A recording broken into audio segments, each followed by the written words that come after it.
Rest in peace, Tommy. You're right. You gotta show your respect. I'm glad. I like what Pam said. She said they were talking about doing. She was like, "We're not doing a sequel. Like Tommy's not here. Like we're not doing it." Like only way they might do it is if they do like a animated version of it. But as far as them coming back and doing it, I wouldn't personally watch it, but I wouldn't want to see them come back and do nothing. That would ruin the show. It feels like 3 episodes. I don't see the harm. Yeah, 3 episodes. But look, I feel the same way about the Matrix. Did y'all see the thing for the Matrix? Yeah. I don't want to see it. I don't want to. I feel like it's too far gone.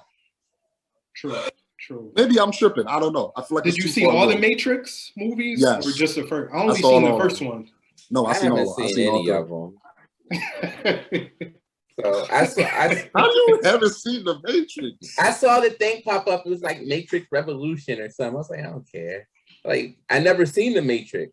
People be saying red pill, blue pill. My favorite one is the I was like, I guess that was a part of the movie. Which one? The first one. That first one was all that. That's one of my favorite movies. I got it. Like my dad has it on DVD, but I was like, I just never felt the need to sit down and just watch The Matrix. It's not a bad movie. I've seen worse. Because it came out when I was a kid. That's not one of the things that I feel like in adulthood. It might be one that you want to revisit, but I was like, it's cool. Matrix. It's not bad. It wasn't too bad of a movie. Because I be seeing y'all references still watch to DVDs? It. You still watch DVDs, or y'all just have it just to have it? I just have it just to have it. Okay. I bought some Blu-rays, if that counts. You still buy Blu-rays? I bought some Blu-rays. I bought Superfly. I bought the original. No, the new one that came out. Oh shit. With I can't think his name. I forget his name. I bought White Boy Rick. I bought Straight Outta Compton. What else I got? I got something else. I bought. You bought them. Do you watch them? Like on occasion, yeah, like with it. You pop in the DVD and watch it. All right, I'm gonna be honest. The only time I watch them is if the cable goes out. Right. Then I'll tell more. Or you ain't got no internet. Cable down. But everything I could watch on DVD. More.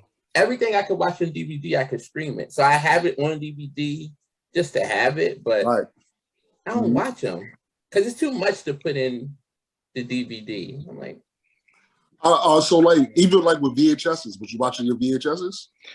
Nah, but I don't throw them out. You only watched them when the cable was off. I mean, I don't even got VCR no more. Like, I mean, you shouldn't. I mean, if you do, that's kind of not even in the garage. If you got a VCR, that's a cash. You get a couple $100 for that now, no matter what shape it's in. No. For VCR? Yeah. How much we talking about? Like $400, $500, $600 or up. No, lies. Yeah. Yo, lies. You're not getting no VCR. Go online right now and try to buy a VCR. You're not getting one for less than $600-$700. You getting PlayStation money? No. I'm dead serious. You might get more money for the first PlayStation than a VCR. No, you can buy the first PlayStation. I got that from my sister. The VCR though. What are you gonna play on the first PlayStation? Yeah, huh? You just coded it just to collect it for money? Nah, I still got Crash. I still got Tetris, and I still got a bunch of them games. But for the VCR, my brother tried to get. He wanted to watch like these old VHS tapes that we had, so we tried to get him one. It cost a couple $100, so he just didn't get it. Like you can't get those. Wow, did you try like a pawn shop? I'm telling you, yo, pawn shop. You might have got it for like $50. VHS tapes right now, it's just like people want them. As crazy as that sounds, so you got to pay a grip. I mean, I saw somebody bought a was it Babe Ruth? I forgot who it was. It was a car, but they got like $1.5 million for the car. Oh yeah, stuff like that. Like I went home, I looked through my cards, like who I got? Do I got Babe Ruth? People pay whatever. Yeah, but, like I got this Ken Griffey. I got Ken Griffey rookie card, but I don't want to sell it. Because I know if I wait and hold on to it till I'm like 45, 50, I might get. Until you go try to get money for it and you realize it ain't real. No, it's real. It better be real. No, I'm kidding. I'm like, that's something. I seen that happen. If it's not real, I'm taking it back to where I got it from, and I want my little $20 back that I paid for. If you sold me a fake card. That was Pokemon cards back in the day. Yeah, right. That's like buying a fake Pokemon card. Like people used to have them too. Like people would hold it up, like, nah, this ain't real. This ain't sticker real. That peel off. The back of your card not even blue. Your back of your card red. Like, where did you get these cards from? In Japanese letters. Like, they got them cards from the Poppy store. Like, then you get some sunflower seeds and them Pokemon cards right there. Thank you. Those dogs look good. I had a topic that I wanted to get your opinion on. Because I was watching Kev on stage and his Instagram stories. Was it him? No, it wasn't him. It was the Jasmine Sullivan stuff. Do y'all remember that? The Jasmine Sullivan, she put in her story. Yeah, tell me something that your partner doesn't know or your spouse don't know, right? Oh yeah, I did hear. So the stuff was crazy. Like I didn't pay for my house 4 years ago, but he's still paying monthly for rent because he's renting. So I'm like, or the stuff like y'all saw how crazy some of that stuff was. Yeah. Like I didn't see all of it, but I saw some of that stuff. Like, yeah, you better not be with this person no more because if I'm in the house. No, and but you say something like that, like I should not find out something like that on Instagram.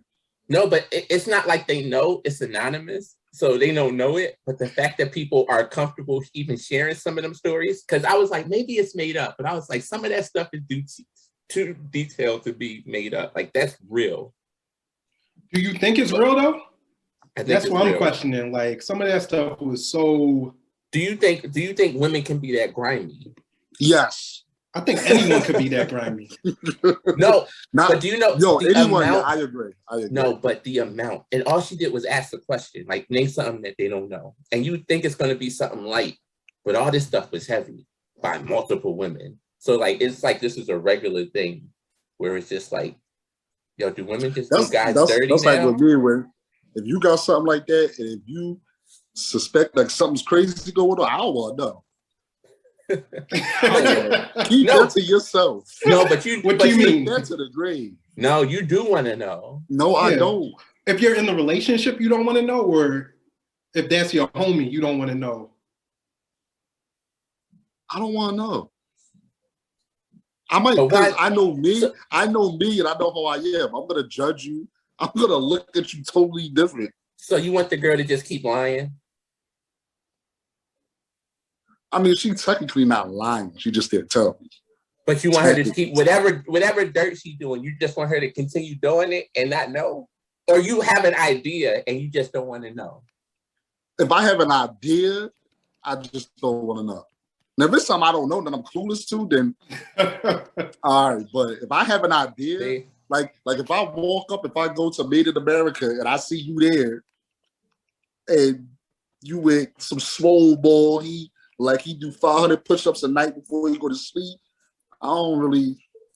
But if you don't see it, you cool with it. No, I'm not cool with it. But I'm just saying, if I don't see it, ignorance is bliss. Right? Is it though? Like when that song came out, I was like, "This is the dumbest song in the world." But everybody rocked with it. That I don't want to know if you're playing me. I was like, "Who don't want to know? Who don't want to know?" Nobody wants to know, but nobody wants to know. Why not? What would you do if you knew? End it. Dead it. It's over. But if you really love this person, you don't want it to be over. You could fall out of love. You don't want somebody to keep playing you. What do you mean by that? You can fall out of love? Yo, just as easy as you can say, yo, you don't want to know she's playing you. You love her. I'm not going to be in something where I love the girl more than she loved me. If she loved me that much, she ain't going to be doing that dirt. I ain't never going to do that. That's not necessarily true. I ain't going to be that head over heels for somebody that I'm... All right. I couldn't do that. Okay. So y'all really don't want to know. No, I want to know if something's going on, but who wants to be hurt and disappointed, you know? Like, but once you rather be hurt for a moment, once you rather be hurt for a moment than for definitely. Because but it's a lot more that comes with it though. Now you got trust issues. You got, if I already kind of sort of got trust issues. So if I find something out now, I'm like, oh. So if you find out something like your girl's cheating on you, are you still like, that's not cause to like break up? No, that's definitely a breakup cause. Definitely. So, but if she don't tell you, y'all good for like, she don't tell you, you don't want to know. All right, I'll put it to you this way. You I'd have to find out on my own. Don't tell me. If I find out on my own, like I'm stupid, but I'm not a stupid. That's even worse to find out. But that's what I'm saying. I'm not gonna find out because I don't go through women's phones. I'm not doing all that. I trust you. What am I doing all that for? So let me find out. Don't tell me. Don't tell me. Because then you get too hard. Isn't it more honor? Isn't it more honor if she told you and just like, yo, I made a mistake. Cheating is cheating. It don't matter if she tell you or not. She still did it. She still did it. So Ken, if you cheated on your girl, would you tell her you did it, or would you rather her find out that you did it? Hypothetically, you know. I mean, I would tell her, and then as I'm telling her, like I'm ending. Bro, whatever, why would you? Whatever because I'm ending it at that point. If it comes to the point of that, then I'm ending it. I don't understand. Why would you want to end it if you're in a happy relationship? Am I that happy if I slide out? You tell me. You're the cheater. You're gonna crop out this. You're gonna cut this clip. Cut this part out. You cheater. A liar, a cheater. Yeah, but you did the cheating. You know what I'm about to ask you? You know what I'm about to ask you? When you gonna settle down, man? Have some kids. Who are you talking to? You. Me? If you ask me that question, I'm gonna pose the same question to you. I'm working on it. Huh? I'm working on it. Is this a Joker moment? Is this a Joker moment? You gonna tell us something? Nah, I'm working on it. Nah. Here's a better question. What's the cutoff age for men? What do you feel is the cutoff age for you individually as men to have kids? To have kids? Yeah, to have kids. Honestly, it's high. It's higher. It's like higher. How high are you talking? Me, I got an uncle. I got an uncle that had a kid at 50. So probably up until 40, maybe till 40. But would you want? Boy, this is my thing. Would you want to have a kid at 50? It depends on how young my spouse is. No, I'm talking about you. Forget her. I'm just talking about you. Would you want to have a kid at 50? You not going. By the time your kid gets to that age where he's in the sports or doing whatever, you will be old as dirt. You ain't gonna be able to do that. But it depends. If I already have somebody, then maybe I'll have my last one by then. Maybe, but I probably wouldn't at 50. That would be I wouldn't want to do it at 50.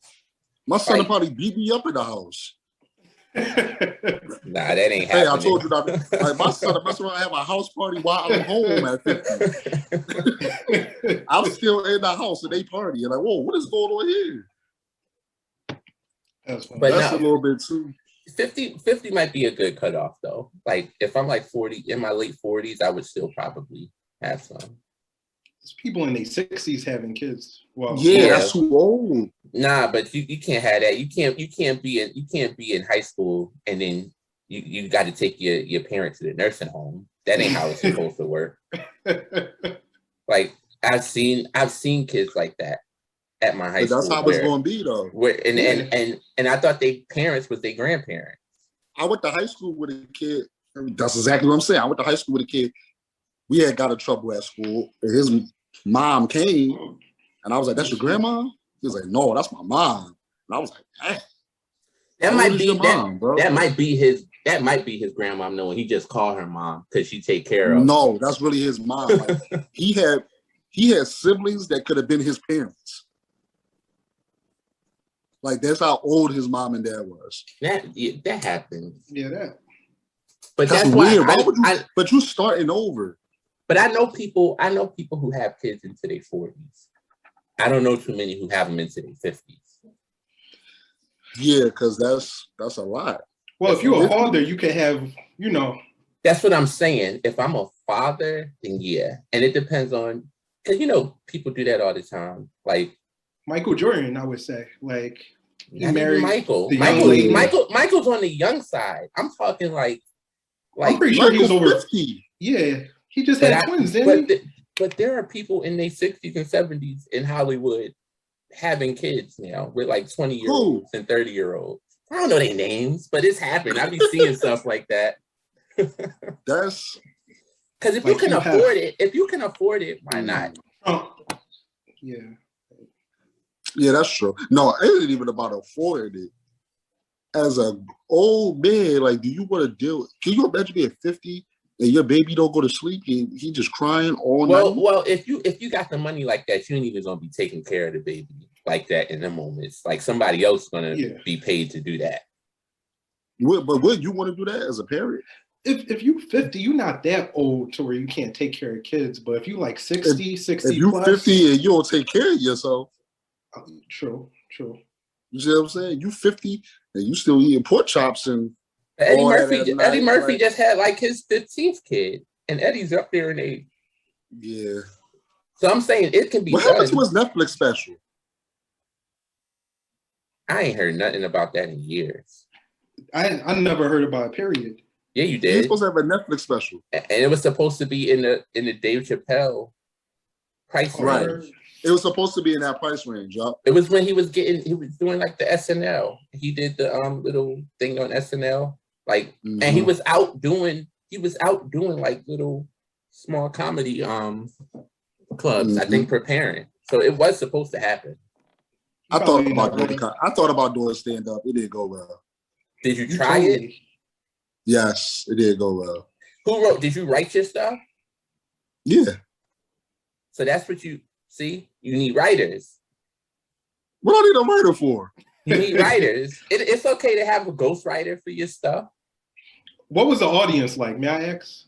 Who was the audience? What did they look like? The audience was everybody my age. It was school. I was in high school. What was like the race? Like were they white kids, black kids? It was a mix. You did this in high school? Yeah. That's the thing. Yo, kids are jerks, yeah. They not gonna laugh. Man, I thought this stuff was fun. Listen, when I'm regular in school, in the lunchroom, I have everybody cracking up. I got down there and nobody was like, I think it's different. It's different. Yeah. It's like some people are funny, and then it's different being stand-up funny. Like, and you got to know your crowd. It's not that much of a difference. Yes, it is. And it depends on your audience. So I promise you, I went to certain stand-up places and the comics were trash, but the people were laughing. So it's just like, but it wasn't like a black club. It wasn't like Def Comedy. Well, that's different. They laugh at everything. But I'm saying that could be that's something where you sort of. I'm just. Am I lying? They laugh at everything. No, I feel you. I don't know. No, I would say this they laugh. They laugh at. When you get a chance every tonight, go look up the laugh. What is it? Laugh or whatever. I forget what it is. It comes on Comedy Central. Laugh Factory. Yeah, something like that. And it'd be guys that are talking, the stuff they be saying, it'd be borderline funny. But they be cracking up like it's the funniest thing they ever heard in their life. Well, that's true. But it's not even that. I know people who say they like comedy and they laugh at the dumbest stuff that I would never laugh at. But like there's an audience for everybody. So what I'm saying is like if you were to try it again, there would be an audience for you. You just have to go. Yeah, but I would have to. I think if I do it again, I would start off like in a. Like I went to a gym not too long ago, and it wasn't that many people in there. It was like maybe like 30 people in there, something like that. That's a lot of people. Like for stand up, that's a lot of people.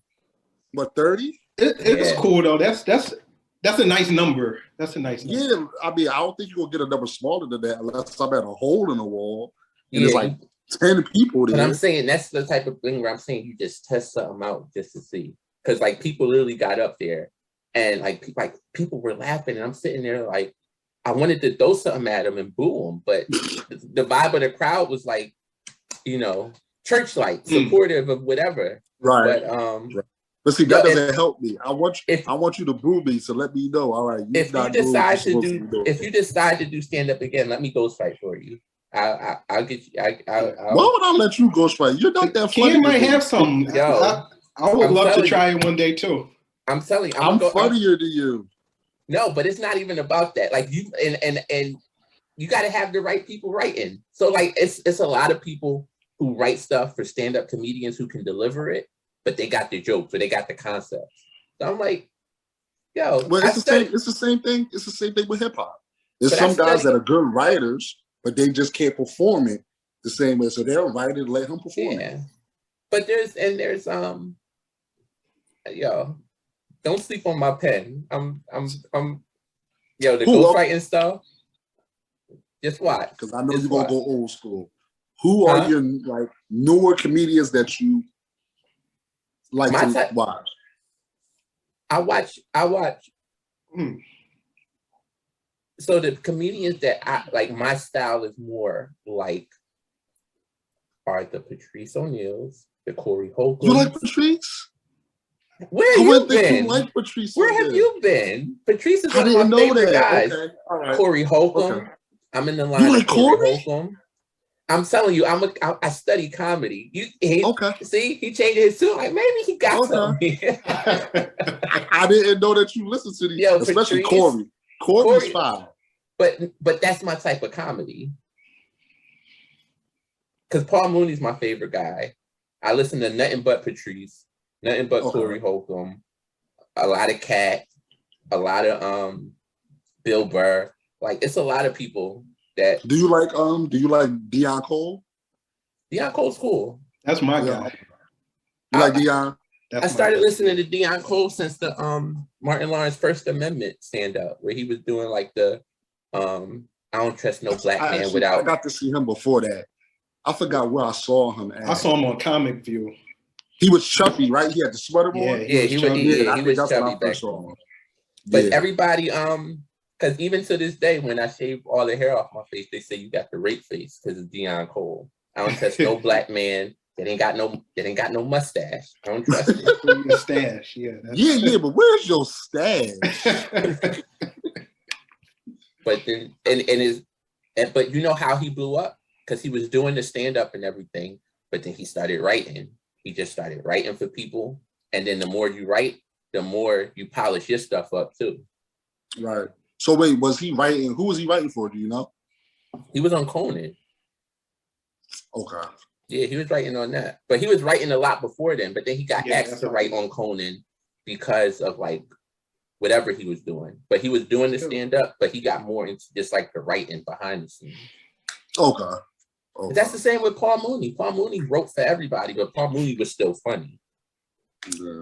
Yeah, but Paul still did his own. Like, was he writing for people before he started doing the stand-up, or did he do the stand-up first? I don't know. I don't know. First. I know he was writing for Richard. He was writing for In Living Color and Mad TV and all that stuff. So wait, let me ask you this then. So if you're not writing your old jokes, does that take away from your comedy stats like they try to do with rappers? Like, oh, you didn't write your own rap, so it doesn't compare to taking points away. I don't think for comedy it takes away. Because I think it takes away a little. It doesn't though, because if you're watching a special like Bigger and Blacker, if you found out that Chris didn't write everything on there, it don't take away from how funny it is. It's still funny. Yeah, but it still take away a little something though. Yeah, but what does it take away? No, wait. So when you find out rappers don't write their own music, do you like them less? No. Some rappers, yeah. Why not? The rappers I listen to write their own music. Like, I don't think any of the rappers that I listen to don't write their own music. There's no way to really tell. Who do you listen to? You know who I listen to. Look at my background. Biggie wrote his own stuff. All right, besides Biggie, who else? Biggie, J, Nas, new people. You don't think Nas had? I mean, not Nas. You don't think Jay had help with writing stuff? They never had help. Okay. They might have took your hook, but he ain't never had nobody write his verses. Kanye had help. Drake had help. So do you lose respect for like Snoop or Dr. Dre because they like Snoop had people write for him, Dre had people obviously write for him. Yeah, Dre's a little different because Dre ain't really a rapper, so he's a little different. So do you look at the same? Do you look at Dre and Kanye the same? Because I know before, when Kanye first came out, y'all thought Kanye wrote all that stuff. I know y'all thought Kanye wrote all that stuff. Nah, Ryan Fest was always hovering around. But you felt Kanye when he came up with them, like he had some dope bars back in the day. You thought he wrote that. I don't know what I thought. I was young. I don't know what I thought. But he did though. Didn't he write, like, he was writing his verses. He may have got help, but I think know what I think? I think everybody got help. Not help, and I don't mean like you wrote, like they wrote the whole thing. Like if you're writing something and then someone says, no, you should put this in there instead of that. That's technically somebody helping you with a But it's line. not. I don't think that's what it is. I don't think that's if what you it go is. with, I mean, but there's some guys that write their own lyrics and it's like somebody should have helped you write that. It's not like, so if somebody gives you a whole verse or like every verse, then that's different than somebody like throwing in a bar here or there. Because like I even think with Styles and Jada, when they piggyback off of each other and do they raps, I'm like, I'm pretty sure they ain't all just writing 4 bars and then like the way everything played together, I'm like, he probably wrote this section, but he's rapping the part that Style wrote or like the part that Jada wrote. So I'm like, right. Is that? See, I don't know, but I would never say Styles and Jada don't write their own stuff. Yeah, but I never. Yeah, the way you see with Styles, his style, the way it's kind of hard for me to believe somebody's writing for him. There's a couple other people. It's like, all right, like I remember when Lil Wayne was getting hot, he was blowing up, and everybody's like, "Yo, Lil Wayne's freestyling." Like, bro, he's not freestyling. Like, stop it. I mean, you already know. What do you mean? You know, Gilly people were saying he was freestyling out. It was really people that would say he freestyled the whole Carter, the first album. It was people saying he freestyled that. Didn't Gilly write a bunch of that? Gilly played the part, but not played the part. Gilly said he wrote a bunch you know of that what stuff. I did like. You know what I did the first like, one. You know what I didn't like with Lil Wayne on the Carter. With Lil Wayne fans, when they don't want to agree that someone helped. When you look at Lil Wayne, the way he was rapping at that time, nobody else in New Orleans rapped like that. Nobody. That was out anyway. Juvenile didn't rap like that. BG didn't rap like that. Manny didn't rap like that. All that metaphors and everything he was doing, it was more of it was New York northern way of rapping. It was like a New York style. Yeah, it was. So when people go, "Oh yeah, Lil Wayne," he was like, "Come on." But he's a student of the game, though. Also, but when he first came out, he was saying "dot that do back it up and drop." That's That's all he was rapping. But he saw it wasn't getting him nowhere. He had to switch it up. No, but that's the rest of them didn't do it there. And you see, the rest of them ain't get as far as he did. But that's what switch your style up. You gotta switch your style up. But Gilly ain't make it as far as he did either. But that just because he ain't make it, don't mean he wasn't writing for him. That's true. He wrote for one album. I believe he did write for one album. I don't know how much he wrote, but Wayne continued. So what are you trying to say? How many Carters did he release? Like 6? It was like 6. It's 4, right? It's 6 of them, right? So it was like a bunch. 5 or 6. I stopped listening after the first one. He gives him Kanye, like they have like a certain period of time. Like with Kanye, I understand when people go, "Oh, he's the great." To me, after graduation, he's not getting no listen from me. So you didn't like my Dark Twisted. Stuff that came. You didn't like my Dark Twisted. No. Fantasy. That was classic, man. No. See, finally, thank you. Because we had Ricky on and he was just like, yo, Kanye got 4 classics. I was like, I don't think my Dark Twisted Fantasy was a classic. It's a good, it's a classic. It's a solid album. I'll tell you what grew on to me. What was it? 808 Heartbreaks? 808, it grew on to me. A lot of people call that a classic. But it's not though. But it grew on to me. But it birthed the whole generation. But that birthed the whole generation. What's his best album? That birthed the whole generation of hip hop, the 808s and Heartbreaks. Like everybody styled after that. His best album is Late Registration. Okay. No, it's not. Yes, it is. No, it's not. What's his best album? Late Registration is up there. No, it's there. That's his best album. I can't say late Registration is better. I can't say Late Registration is better than College Dropout. I can't say Late Registration is better than College Dropout, though. It is, though. I like College Dropout. That Late Registration was on another level. And it was on another level. No, it is. And like I think those are undeniable 3 classics: College Dropout, Late Registration, Graduation. Mm-hmm. Late Registration. I'll tell you that. I'll say this for your first 3 albums. That's a very good list for an artist's first 3 albums. And then a lot of people would say my Dark Twisted Fantasy is whatever it's called is a classic too. I would say that. And I never listened to it entirely. You should. No, it's a good album. It's a good album, but it ain't like College Dropout, Graduate. It had a different vibe. Like when I think of classic, when I listen to them albums, I get the same vibe.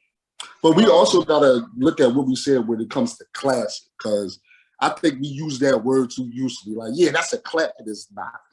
Like a classic album. Like when you say this album is a classic, that means you're putting it up there with the Blueprints, the Ready to Die, Illmatic, Ready to Die. Like you're putting it up there with them. No, but when those are classic albums. But when I'm saying classic, I'm saying every song is a great song. There's no skips on that. It's no skips. I don't believe in that. What's the last album you listened to where every song you didn't have to skip? Rap album, hip hop album. Yeah. I was about to say I got a couple gospel albums that I don't skip. Yeah. No, rap. I know. It ain't been many. That's what I'm saying. The last one that 444. I don't skip on 444. I respect that. I think every track on that is dope. I think I skipped something on 444. I can't put my finger on, but that might. But look who you had to go to for that. Yeah, Jay, of course. Honestly, we can go back. We can go to King's Disease too. I don't think there's any skips on that right now. Man. I don't think there's no skips up there though. Huh? Do you put it up there with 444 though? It's too soon.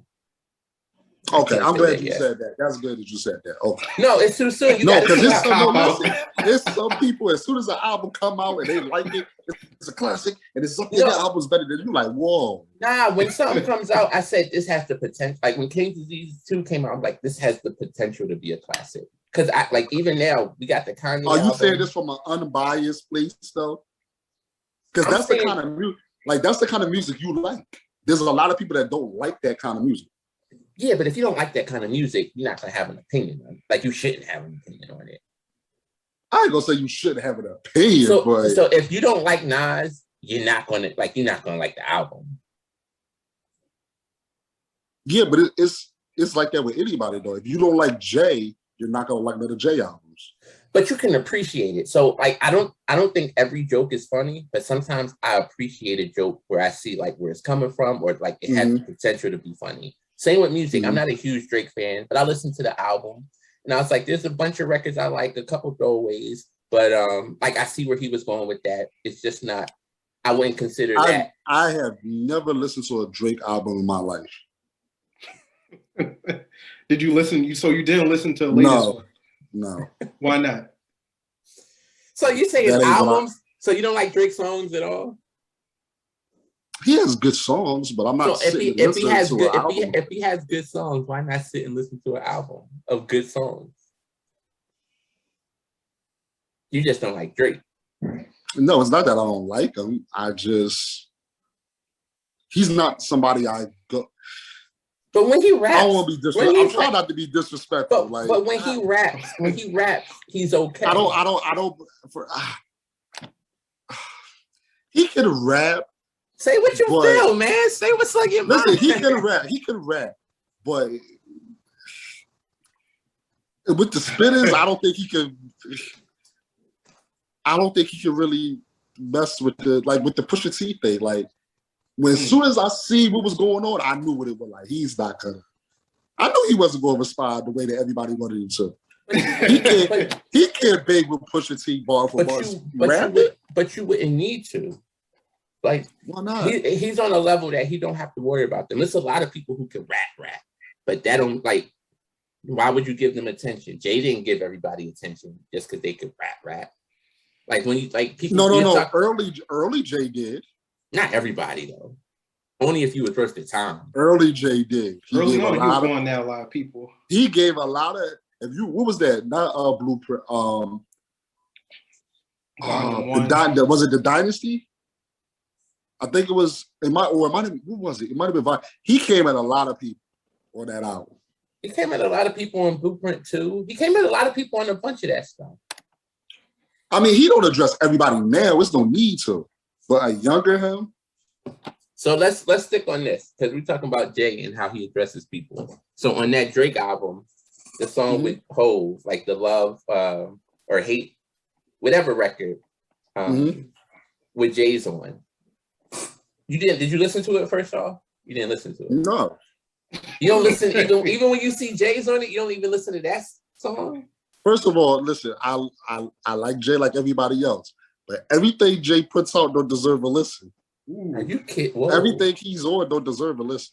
Jay has not put out a bad verse in the last 5 years. Like he has not put out a bad verse. Like everything he's. I'm pretty sure if I go check. He got Jay don't got a bad verse at all. In the last, no. Can you think of a miss that he's had in the last 5? He's had a crazy run of verses. Like everything he's got on has been dope. The DMX one. I remember his verse. The DMX one was dope. It was dope. Was it? I haven't heard it. So wait, which one? The one with DMX. I didn't hear it. DMX and Nas and Jay. I didn't listen. I assumed it was that just was hard for me because it was like I wanted to, but I just couldn't. That album wasn't great, and it wasn't. I don't count it as a DMX album because it was like DMX wasn't even on the album. I'm gonna explain why it wasn't a great album to me. It seemed like it wasn't a great album. It seemed like he was featured on it. It was too many people on there. Whereas if he wouldn't have done songs with them. Right. Like, you see what I'm saying? Like, in his play, he would have did no song. First of all, Whatchamacallit was on there like 5 times. It had a bunch of people that I just was like, nah. But he was alive for this album. The album came out like a week after he died. So he was working on it. But I think they put some stuff in afterwards. Like, or it might have just been something so he can. I think it might have been something so he could fulfill his contract or whatever. He would just put an album out. But it was like, this is Jay and Nas featuring DMX. Like, it wasn't like it was a DMX album. Right. I mean, I don't know. They do that with, just like when Pop Smoke. It was a lot of stuff on his albums. Like, it's too many features. Pop Smoke first, well, I don't know. That first album, it was barely no features on there. Then he dies and then he got all these features. Well, you have to. It's like the Biggie duets because you got to fill in spaces. They got to take what they have. You got to fill in the spots for the song. You got to make an actual song. Like, I didn't like the Biggie duets. Not if you're somebody who writes a lot and you stay in the lab like a Tupac. Because now he got so much stuff, I could just fill that in. Everybody's not like Tupac. But it's I understand that, but that's what I'm saying. But even with Biggie, like they would put a Biggie hook on there, and then they would have Nelly rapping over it, and it's like, this ain't what I signed up for. It's sold though. It's sold. It's sold because it was commercial. It was Diddy. It was big. Like it's sold. But do y'all go back and played? Do y'all go back and listen to the Biggie duets? It still gets played on the radio though. But do you go back and listen to the Biggie duets? Not really. No. I have no recycled verses. Who wants to listen to that? It's not even that it's just recycled verses. It's like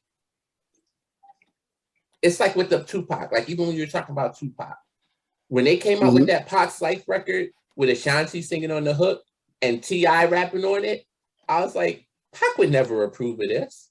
Like it was certain stuff that I'm like, he might want to get with the cake in the South. No, who knows? Yeah, he might have. Who knows? But I don't think he would have approved of what came out. Do you think? All right, do you think Biggie would have did a song with 50 Cent?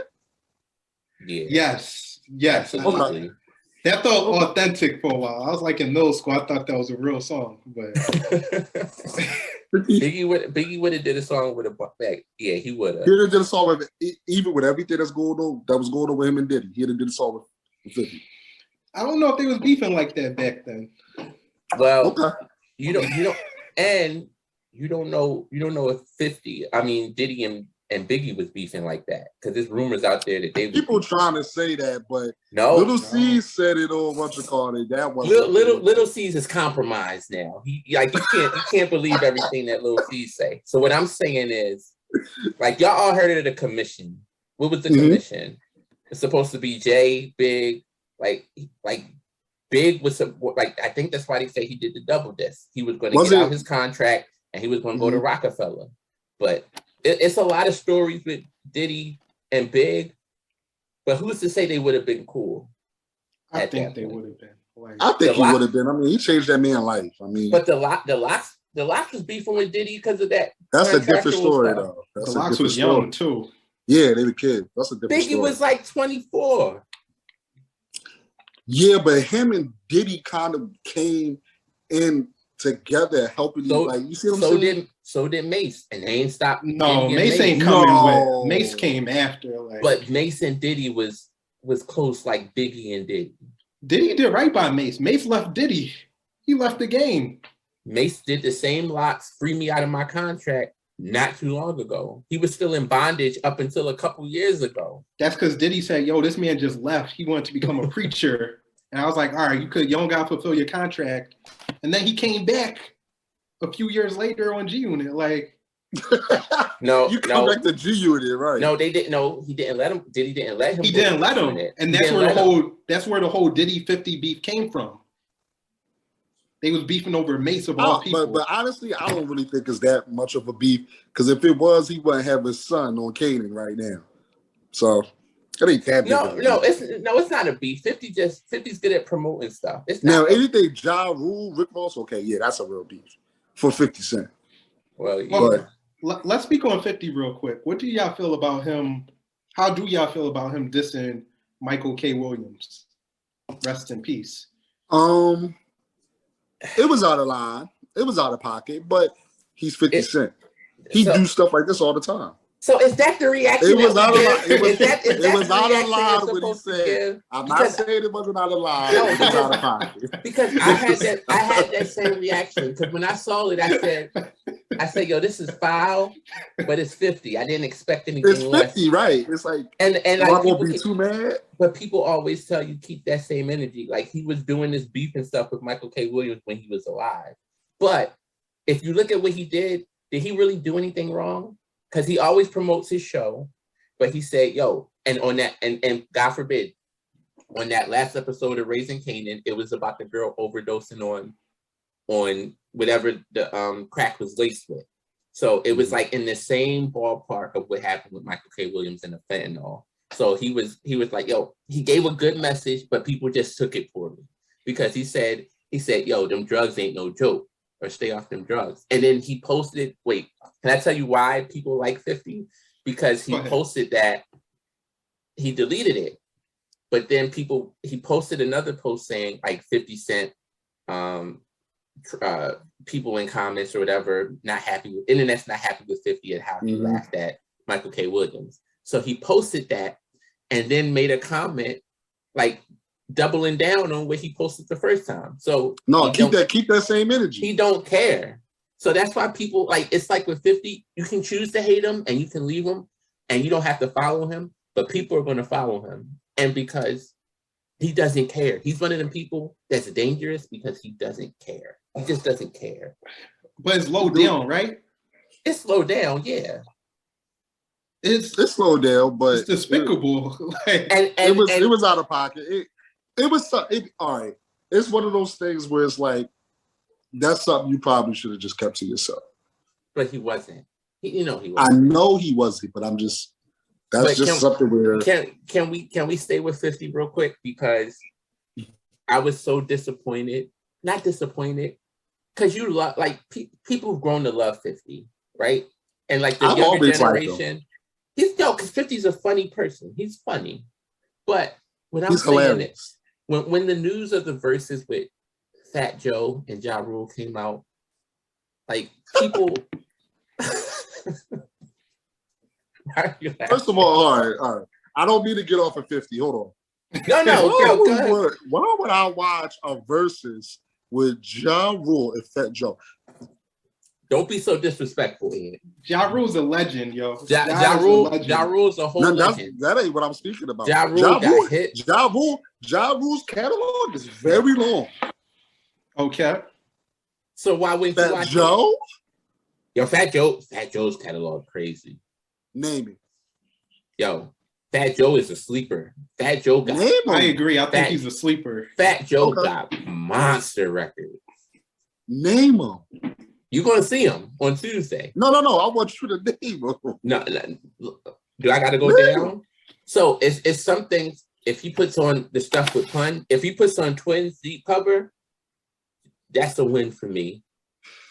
Fat Joe, he got Lean Back. That's the win. He got All the Way Up.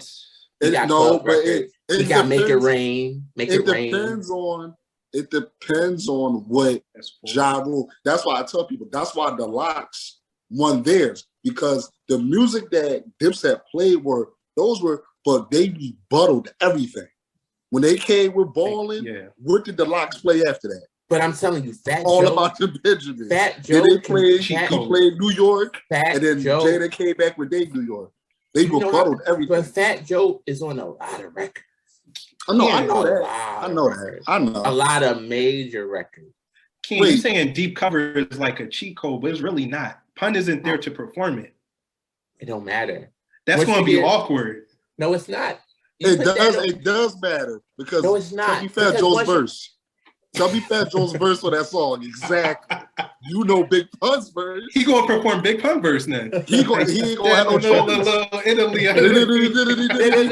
gonna have to. Like, my man wanted me to perform this. Like, but he's gonna have to do that. Like, because you can't. Because God forbid, if he plays Twins, you just can't go to the Fat Joe verse. You got to play the. Why not? Jadakiss did it. No. You got it. You can't hear that and not hear it in the middle of little. Like, you will not hear that. I promise you. He might not play that song. He might not play. Nah, he's gonna play that song. He can't. He will. Let me hear. Do either one of y'all know his verse? If I hear it, listen, I've listened to that song enough. That's one of the songs I would have to hear it to rap along with them. Like, I can't just. But why can't you just spit it off the top of the dome? Because I don't remember all of that. But you can spit Big Pun's verse off the top of the dome. I can't spit it. I can't say his whole verse off the top. Well, you can. Okay. Do you know how to start off? Yeah. Okay. Of course. But you don't know how Fat Joe started off. Y'all want to start it off? Are we gonna do that? I don't know. I don't know how does it start off? Let's chime in. Let's try this. I feel like he's saying ready or not something. Ready for war, Deep Joe. in the front of the Punisher's ready. Not ready for war, Joe. How we gonna hit the spot? I know some dirty cops that'll let us in if we murder some guap. Yeah. All right, I don't know what he is, but I know how it goes. It sounds right though. Meet me at Vito's to punish his red. This verse is just getting out of it. Spaghetti. Like, it's like I don't want to. All right, so who's unbeatable in the verses? Do you think the verses have been good? I've only watched 2 verses fully through. The Dipset Cam and the Jeezy Gucci. Nobody else, none of the other ones I watched fully through. Really? Brandy and Monica were dope. I'm not watching that. I'm not watching that fully through. The Ashanti Keisha Cole was entertaining. It wasn't dope. Ashanti Keisha Cole one, it was entertaining, but bless you, it was. But I don't think it was. It wasn't that good though. Why would it be good? I don't know. For some reason, people think Keisha Cole is this great singer, and because I saw that they said, "Yo." To be honest, who's the last person female-wise coming out that could really actually sing? Do we gotta like out today? Like yeah, name them. So are you talking about just like R&B singers? Like R&B singers, yeah. Like to me, like the recent, like they're not really singers like that. So what do you mean by out now? People who put out stuff recently? Yeah, you don't. Even if you're not, like, do you think K. Michelle can sing? Her can sing. Oh, I get that. Jasmine can sing. Like I'll be forgetting about Jasmine. I'm sorry, Jasmine. I was very disrespectful. She not new though. She not new. She not new, but she's out. She's active. She put out an album. Like there's people out there who can sing. I don't think like the Jeannie Aiko, like I don't think she can sing. I don't think like her. Are you listening to her though? Yeah. You really rock with her music? I rock with her music. On a regular basis. But I like R&B gospel stuff. So like I listen to certain artists. Is that what she is? She's more like R&B. Okay. Do you think Chris Brown can sing? Chris Brown, he's not a great singer, but he can sing. What about Trey Songz? So these people are like when I look at singers, I think if you can't sing live, I don't think you can sing. Trey Songz, I've heard him live, and I think he's horrible live. But I like Trey Songz' music. Like I like his records, but I don't think he can sing. Chris Brown. You know who I like? Who's my favorite? And I've heard him live. Is Lloyd. Like Murder Inc. Lloyd? Yeah. Is that how you know him from? You know he ain't no Murder Inc. no more. I didn't know he still made music, to be honest. Yeah, he put an album out not too long ago. It wasn't bad. But nobody knew about it. Lloyd does make good music though. It wasn't bad. It wasn't. I'd rather listen to that than listen to like hip hop wise. I won't lie and say I don't listen to the younger guys, but not everybody. Like you listen to more younger guys than I do. Yeah, I do, but like the hot, all right. Like Little Baby, Little Baby has grown on me. He can actually rap. He's talented. Have you heard his verse on the Joyner Lucas song? No. And when you get a chance, he got a song with Joyner Lucas. I played Joyner Lucas for you one time, man. I mean, you said you liked him. Yeah, he got a song with Joyner. Yeah, with Lil Joyner, he got a song. It's very good. So with Lil Baby, he's not like your typical rapper, but he makes music you can listen to. You can listen to it. I don't listen to his music and be like, yo, that was a crazy bar. Right. Yeah. Like, I don't listen for that. I look at these newer rappers now, like a lot of this stuff is not going to translate to. It's like melodies and. When we are older. They got flow. You know what I'm saying? But that's stuff, you're not going to be listening to that when you're 50. You'll still listen to Jay when you're 50. You could be at the barbecue. Jay grew though. Like, so I don't know if they not even that. You could be at the barbecue. I'm a hustler, baby. Yeah. I just want you to know that's not going nowhere. But it depends on what you like. Because I said I could listen to the Lox when I'm 70 and still appreciate the Lox. I'll probably listen to the Lox when I'm 70 too. Well, they'll still be rapping when they like 70. The Lox though. They still gonna be rapping about drugs and streets and juices for life, and they in their 70s. So no one has staying power right now? Is that what you're saying? No. The Baby doesn't have staying power. Nah, he ain't 21. I feel like 21 he's been here for a minute. I don't listen. He's to been no around. 21 He's been music. around for a while, but he doesn't have staying power. Like it's not too many Well, people. But I don't even know if we can say that because the generation of kids growing up on him, they'll probably still listen to him. It's not something that I'm going to listen to. Like I don't listen to it now. Yeah, but I'm talking about like like J. Cole. I feel as though has J. Cole is here. Meek, Kendrick, like people like that. But Meek is here to stay. But yeah, but he's not yelling. But here to stay. Here to stay. How? Because meaning he can have a longer stint, like kind of like how we are with Jay and Nas and those type of guys. Y'all throw Jay and Nas around like that's like the norm. Y'all not checking for an LL. No, that's not the norm at all. Y'all not checking for an LL Cool J album. Y'all not checking for Big Daddy Kane. Like those are artists. Those are legends because nobody's. Don't think they didn't try to put out music. People just ain't checking for them. But they had like those are artists that had staying power. But people they when you're a rapper in that, it's a different day though. You don't even gotta go with Nas and Jay. You could say Rick Ross is here to stay. So, but you're looking at the recent. So why? Don't say recent. That's 2000. No. When I'm saying that's 2006. When I'm saying recent is when I'm saying. Drake still has Jay on his records. Why don't we hear like Big Daddy Kane's and like Rakim's on like new records? There's no respect because and they couldn't keep up. But how do they fit on the record right now? They can't keep How up. does Jay fit on the record right now? You got to dumb it down. He evolved as well. But you don't. When you had the Kanye record that had KRS-One and Rakim, right? Was Classic, the Classic have KRS and Rakim? Yeah. Dope record. But it was a dated record though. Kanye adjusted to them. They didn't adjust to Kanye. Right. But I feel like you could throw KRS-One on a record now. What's the difference between putting Black Thought on your record right now and KRS-One?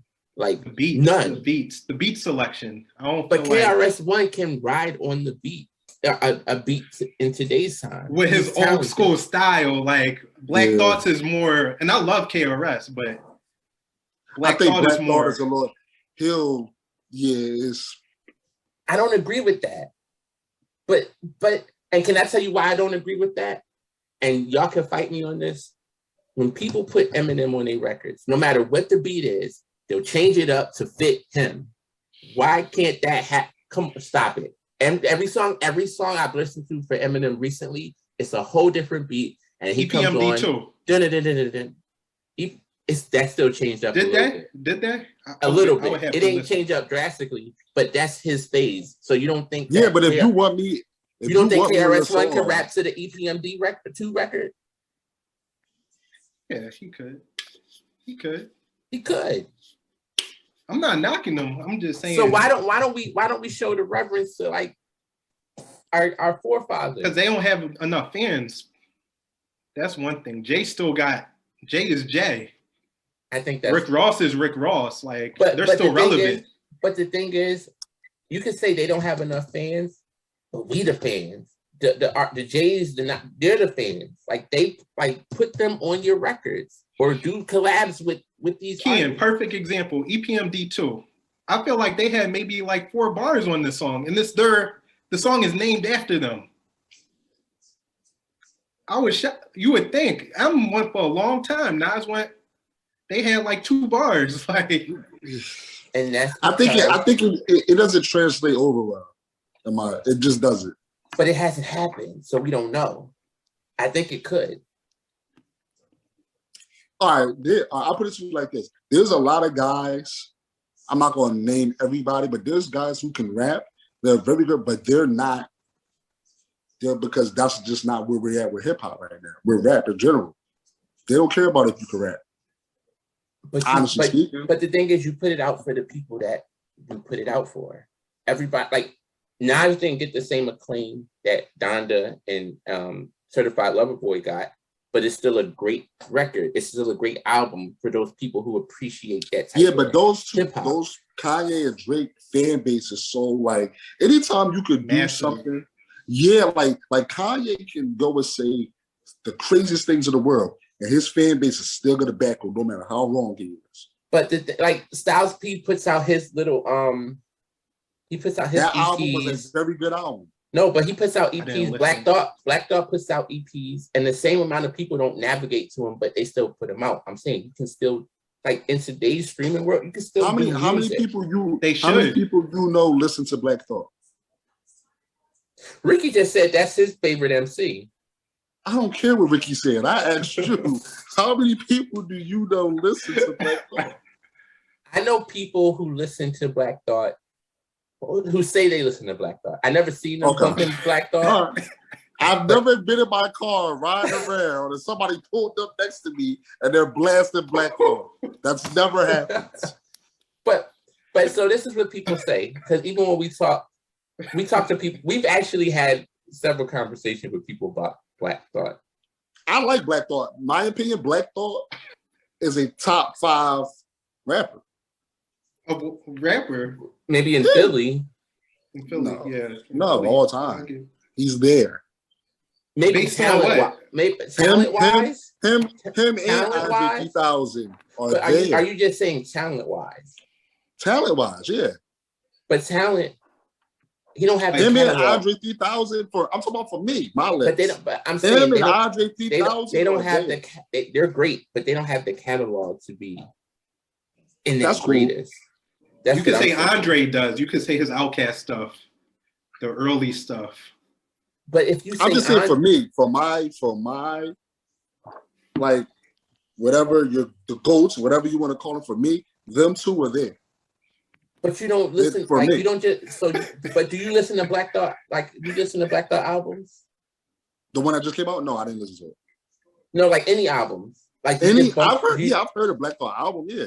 No, not heard it. You listen to it. Oh, do I listen to it now? When people are saying things like this is my favorite person or this, like I don't say Jay's my favorite person and not listen to him. I know Jay records. I listen to Andre. Andre gets played once a week for me. Where are you playing from Andre? I play his playlist joint off a title.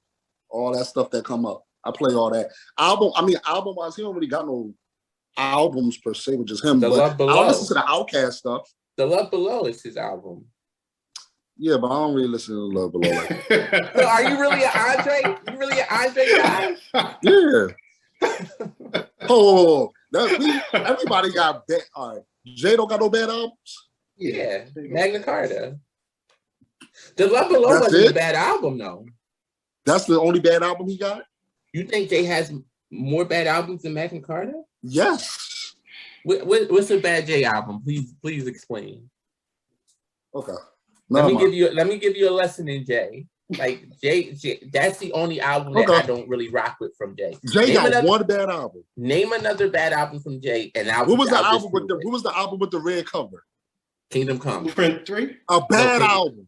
Kingdom Come. Go listen to Kingdom Come now. Kingdom Come aged gracefully. Listening to it. I didn't like it. Listen, I'm telling you, listen.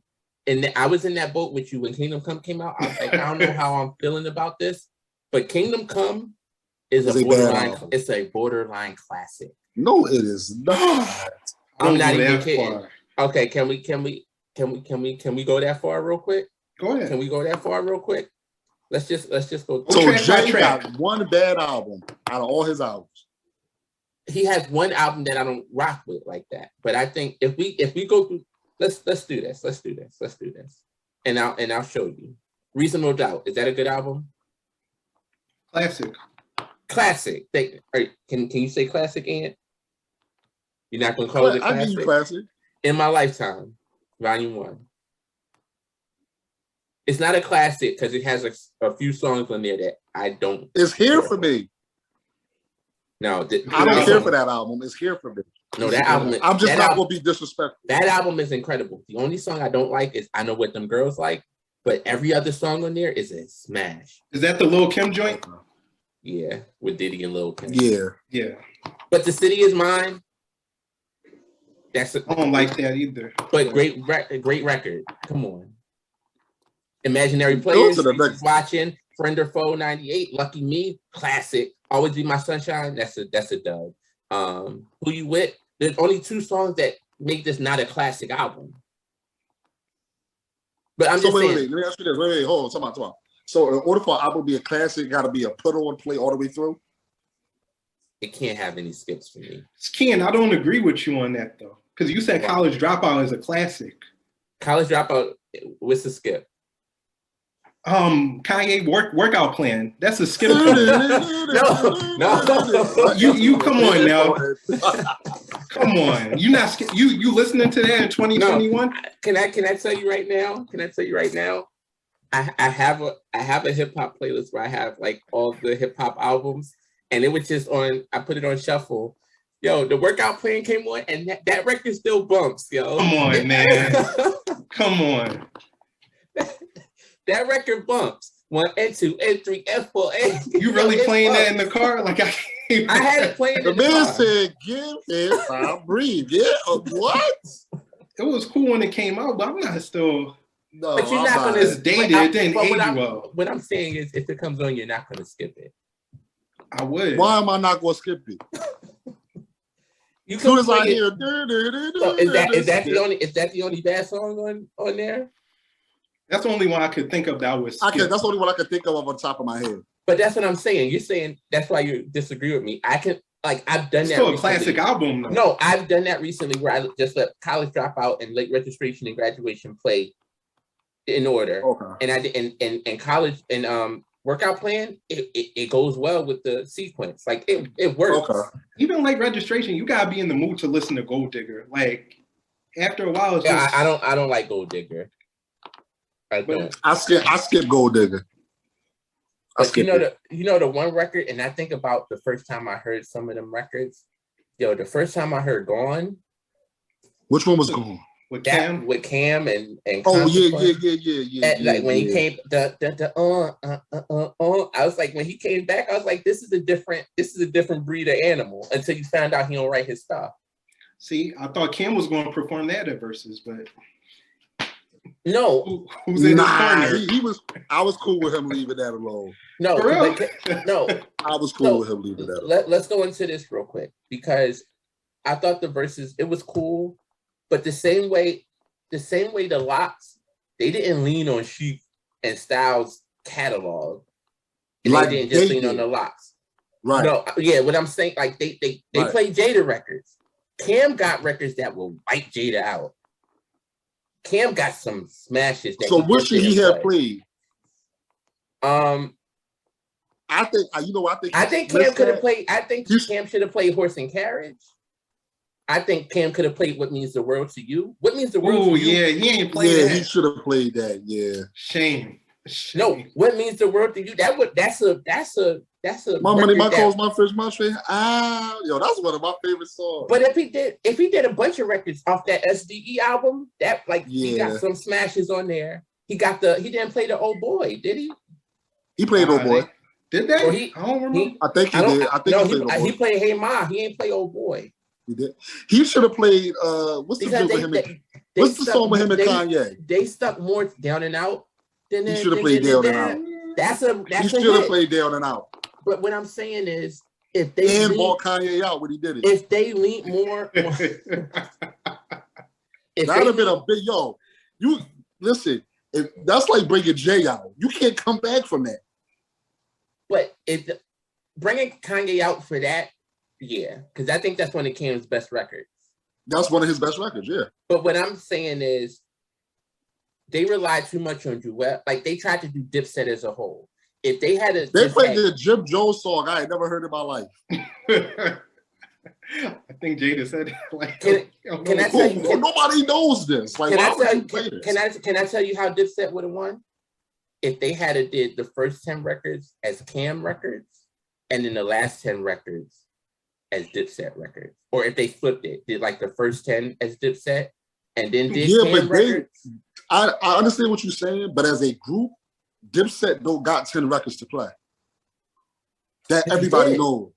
No, they don't. I'm talking about well, all three of them on the song, but they don't have a lot of those records. I'm saying that's why they should have utilized Cam more. Like Cam could have played for the first 10 and then everyone else for the last. And then everybody else could have fit in. Because even when Styles and Jada did Banned from TV, if they had if if Dipset came out and they did Cam's thing on there, that would have shut that down for the box. They couldn't have played that because you can't play the same. But I think you know what I think Dipset did. I'm sorry, what the Lox did. They had a whole list of songs, and like I said earlier, they play this. We gonna play this. They play strategy. This. We gonna play. They came in with a strategy. Yeah. If they play this, we play this right after. But what I'm they saying play this, then we go in here. Cam just like what Joel said. Joel, they don't like. Oh, we don't like girls. Drop that. Then we about to play 4 straight songs for the girls. And we got Grammys, y'all got grams. But they just kept throwing the Lox alley-oops. But what like if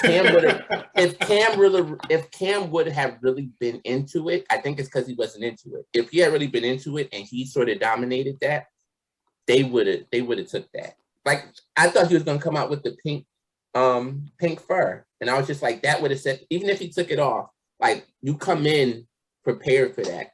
And like that sets the tone. Like I don't think they was prepared. I think they just came in on a. We're gonna. They in their mind, they didn't think. Like I don't know what they didn't think it was war. But yeah, they didn't. It happens so much with the verses. You see, Keisha Cole ain't come prepared. Jeezy ain't come prepared. I don't know how you don't come prepared for Gucci. No. That's no. Jeezy came prepared. Jeezy came prepared. How? When he lost. He lost bad. No. He rebutted a lot. Damn the music. Damn the music. The energy wasn't right. No, Jeezy was looking crazy. If I'm in a room with, all right, I got some. I get what you're saying. Music wise, Jeezy won. Jeezy won music wise. But I became more of a Gucci fan after that versus. Like you should have already been a Gucci fan. Why? Gucci got hits. You grew up in Atlanta. I ain't grew up in Atlanta. I grew up in Atlanta. Well, you was in Atlanta. Like you heard Gucci back then in Atlanta when he was hot. But this is the thing. I wasn't listening to Gucci when I was in Atlanta. But I never thought Gucci's music was that good. But I listened to certain things and I was just like, yo. He made me a fan. You know who? He made me a fan. You know who's a sleeper who can really rap? And I caught on to it like maybe like 2 years ago or maybe a year ago. Takeoff from the Migos. I would never know. Bro. They all can rap though. He can. I'm gonna find it and I'm gonna send it to you. I'm gonna text it to you. But rap, but rap how? And over what? Bars. Don't hype it up because I'm a student of bars. Like he's gonna say bars, and because I listen to something. All right, listen. It ain't East Coast bars, but it's good enough. It's down south. It's down south. It's like, do you like? I know you don't like Kevin Gates. Do you listen to Kevin Gates? I like. Yeah, I think he's entertaining. I don't really listen to his music. But his music is better than a lot of people's music. I agree. A lot of people. His first album is almost a classic, in my opinion. He's low-key lyrical. Like he's low-key, but I watched an interview with him, and he said when he was growing up, he listened to a lot of northern rappers. He wasn't listening to nobody from down south. So it makes sense when you listen to his music. Well, I heard that with a bunch of people. They grew up either in New York, like with T.I., like he ain't. But T.I. from New York though. That's different. Nah, he ain't from New York. That man was born in New York. He said he would just go up there and visit his grandmom or something. His dad from New York. He was born in New York, and then he's just like Ludacris. Ludacris was born in Chicago, but he grew up in Atlanta. All right. It's the same thing. And like the legend Bow Wow. Born in Columbus and then moved to Atlanta. Why do you keep calling that man a legend? Why are we not calling him a legend? Why is he a legend? Were you listening to those songs at a young age? Are we talking about hip hop? And if you are, you was like the only male I know that was listening to that. Yo, all girls was listening to that. You are my age. Don't tell me you ain't used to listening to I was not crip walking listening to Bow Wow. You're lying. No, you're lying. You were doing the crip walk and the Harlem Shake, I'm sure. Come on, stop it. No, I wasn't. So you wasn't singing to Take Me Home or What's My Name. Like you wasn't singing none of them records. He has you wasn't playing basketball when you used to go balling? Not listening to that. Yo, people sleep on Bow Wow. When we talk about the legends in hip hop, his name has to be in there. Why does his name have to be up there? Because he's a legend. How? He got just as many number ones. At some point, they said as much as Drake.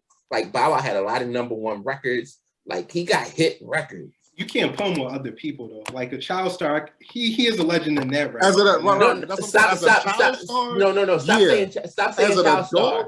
Stop saying child star. I'm saying hip hop as a whole. Like you can't write the story of hip hop without putting Bow Wow got a section in the story of hip hop. Like Bow Wow is a legend. He's certified. He didn't transition. As an adult, he didn't put nothing out that was worth listening to. When he was 16, he had like Shorty Like Mine. He had like he had records that was garbage. Fresh as I'm Is, you like Fresh as I'm Is. That was garbage. Ken, who had the better career, Soulja Boy or Bow Wow? Bow Wow. Okay. I'll let you ask. Can we say something for longevity? Soulja been out a long time. Bow Wow been out since he was like 3. Soulja's still relevant. Nobody. Bow Wow's only relevant when he getting something with some woman. You saying Soulja's relevant, but Soulja has this song out that popped off. But what's this last song he had? It ain't been years since he had another record. Like he ain't. Don't say he's like relevant. He's not consistently relevant. He make it clap. Soulja has a real fan base. Bow Wow does. Yes, he does. I don't know if Bow Wow has a fan base. So can I say this about Soulja, Bow Wow compared to Soulja Boy? When you say he make it clap. Bow Wow actually be rapping though in his song. Like he got lyrics in his song. You wasn't doing the Superman? Go ahead and lie. Everybody was doing that. Everybody was doing that. Go ahead. You wasn't doing the Superman. But I was doing you wasn't doing the Superman with a seven X t-shirt on. But I was doing the Crip Walk too. You wasn't doing no Crip Walk. When I saw it on the BET Awards 2001, I don't even know if you know how to do a Crip Walk correctly. I studied Dub C. Dub C. I know how to do it. Let me find out you be watching OT Genesis Instagram trying to learn how to do the cool Crip Walk out here. OT Genesis is legit with the Crip Walk, but no, he's very legit with it. Yeah. No, but I started watching Dub C do it. But when I saw Bow Wow do it, because that was the time when the jean shorts was in, the white Nikes, like that look. Like, like you would put the white tee on, the jean shorts, and it Crip Walk. Like, but you were still doing the Superman. Everybody was doing that. Like I promise you. Don't say that. Yo, would you doing it? Would you doing it, Amber? Listen, right now, stop it. Like everyone's tried that. Everyone's tried that. So I'm telling you right now. So y'all was at Club Shampoo doing the Superman. I never been to Shampoo. I heard about y'all never been to Club Shampoo. All right. I lived a holy life growing up. I was in boarding school. I heard about it though. I heard about people going to Shampoo and them teen nights. Listen, Shampoo was the move, man. You asked anybody that was going to Shampoo, it was the move. It was a teen club. It was a 3-4 teen club. Listen. And a lot of them people that I know that went to Shampoo got 4 or 5 kids right now. I ain't got no kids. I said a lot of people, not everybody. Oh, all right. But no, I heard Shampoo. Like I always used to hear about Shampoo, but I never went there. There used to be a number of Jersey girls in there. I used to love Shampoo. Would you let your kids go to a teen club? Nope. You asking for trouble. Why am I asking for trouble? So let me ask you this: when you went to Shampoo, how old were you? I'm gonna let you finish. Hold on. What's the difference between going to a teen club and a dollar party? A dollar party is at somebody's house. I wouldn't allow that either. So when can your kids go out then? When can they go to a party? Yo, when they 18, when they in college. Like I did. How old let your kids live a little? Huh? You're not gonna let your kids live a little? Nah, but it's too much crazy stuff going on. To go there, to go to a place like that. That's why he's saying Shampoo had security. It had. So what I tell you about Shampoo, it was a high school club, right? Was it? Or middle school? Middle school, high school. Middle school, it was a theater, yeah. But I thought it was high school. Nah. High school, I wasn't going to Shampoo in high school. So what was the age? I wasn't, but I also wasn't affiliated. What was the ages that got into Shampoo? Let me ask you this. What was the ages that could get into Shampoo?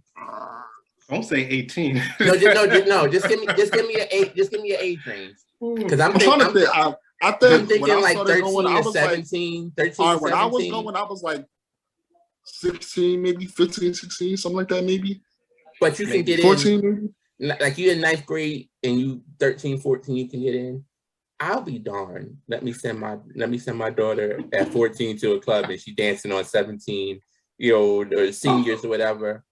What about your son? Nah, he ain't going either. He can't go either? Nah, he can't go either.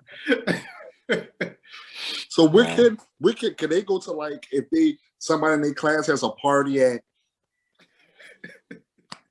I don't even know where a place I could, like, just like a regular outing. Nah, they can't go.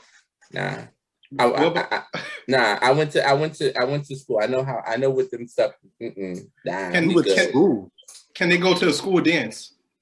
Right. I'd be hesitant on that because I know what happened at those, yo. For real. Your kids can't do nothing. Yo. They only. Can they go to the prom? I'll be one of them. Yeah. But I'll be one of them parents that go and I'll chaperone. You ain't gonna have no fun. At the prom? I don't want to go then at that point. Good. Save me some money.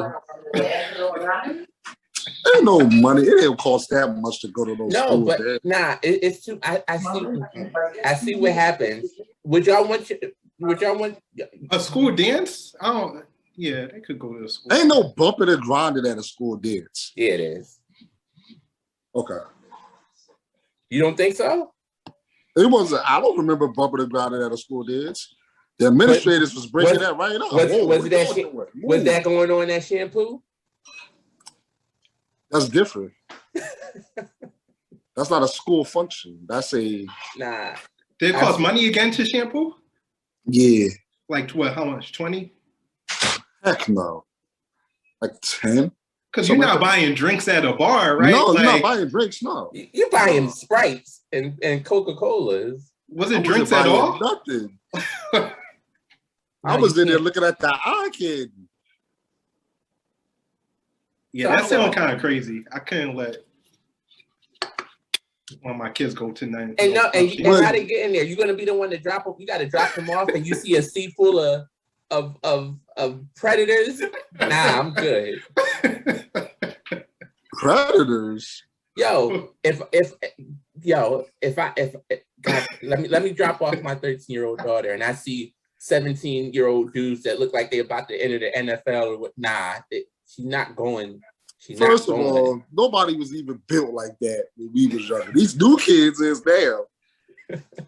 But even these new kids they be 15 to be 16. So like you pull up to somewhere like that and you're taking your kid and you see a ton of people trying to get into a club. Mm-hmm. That ain't gonna sit right with me.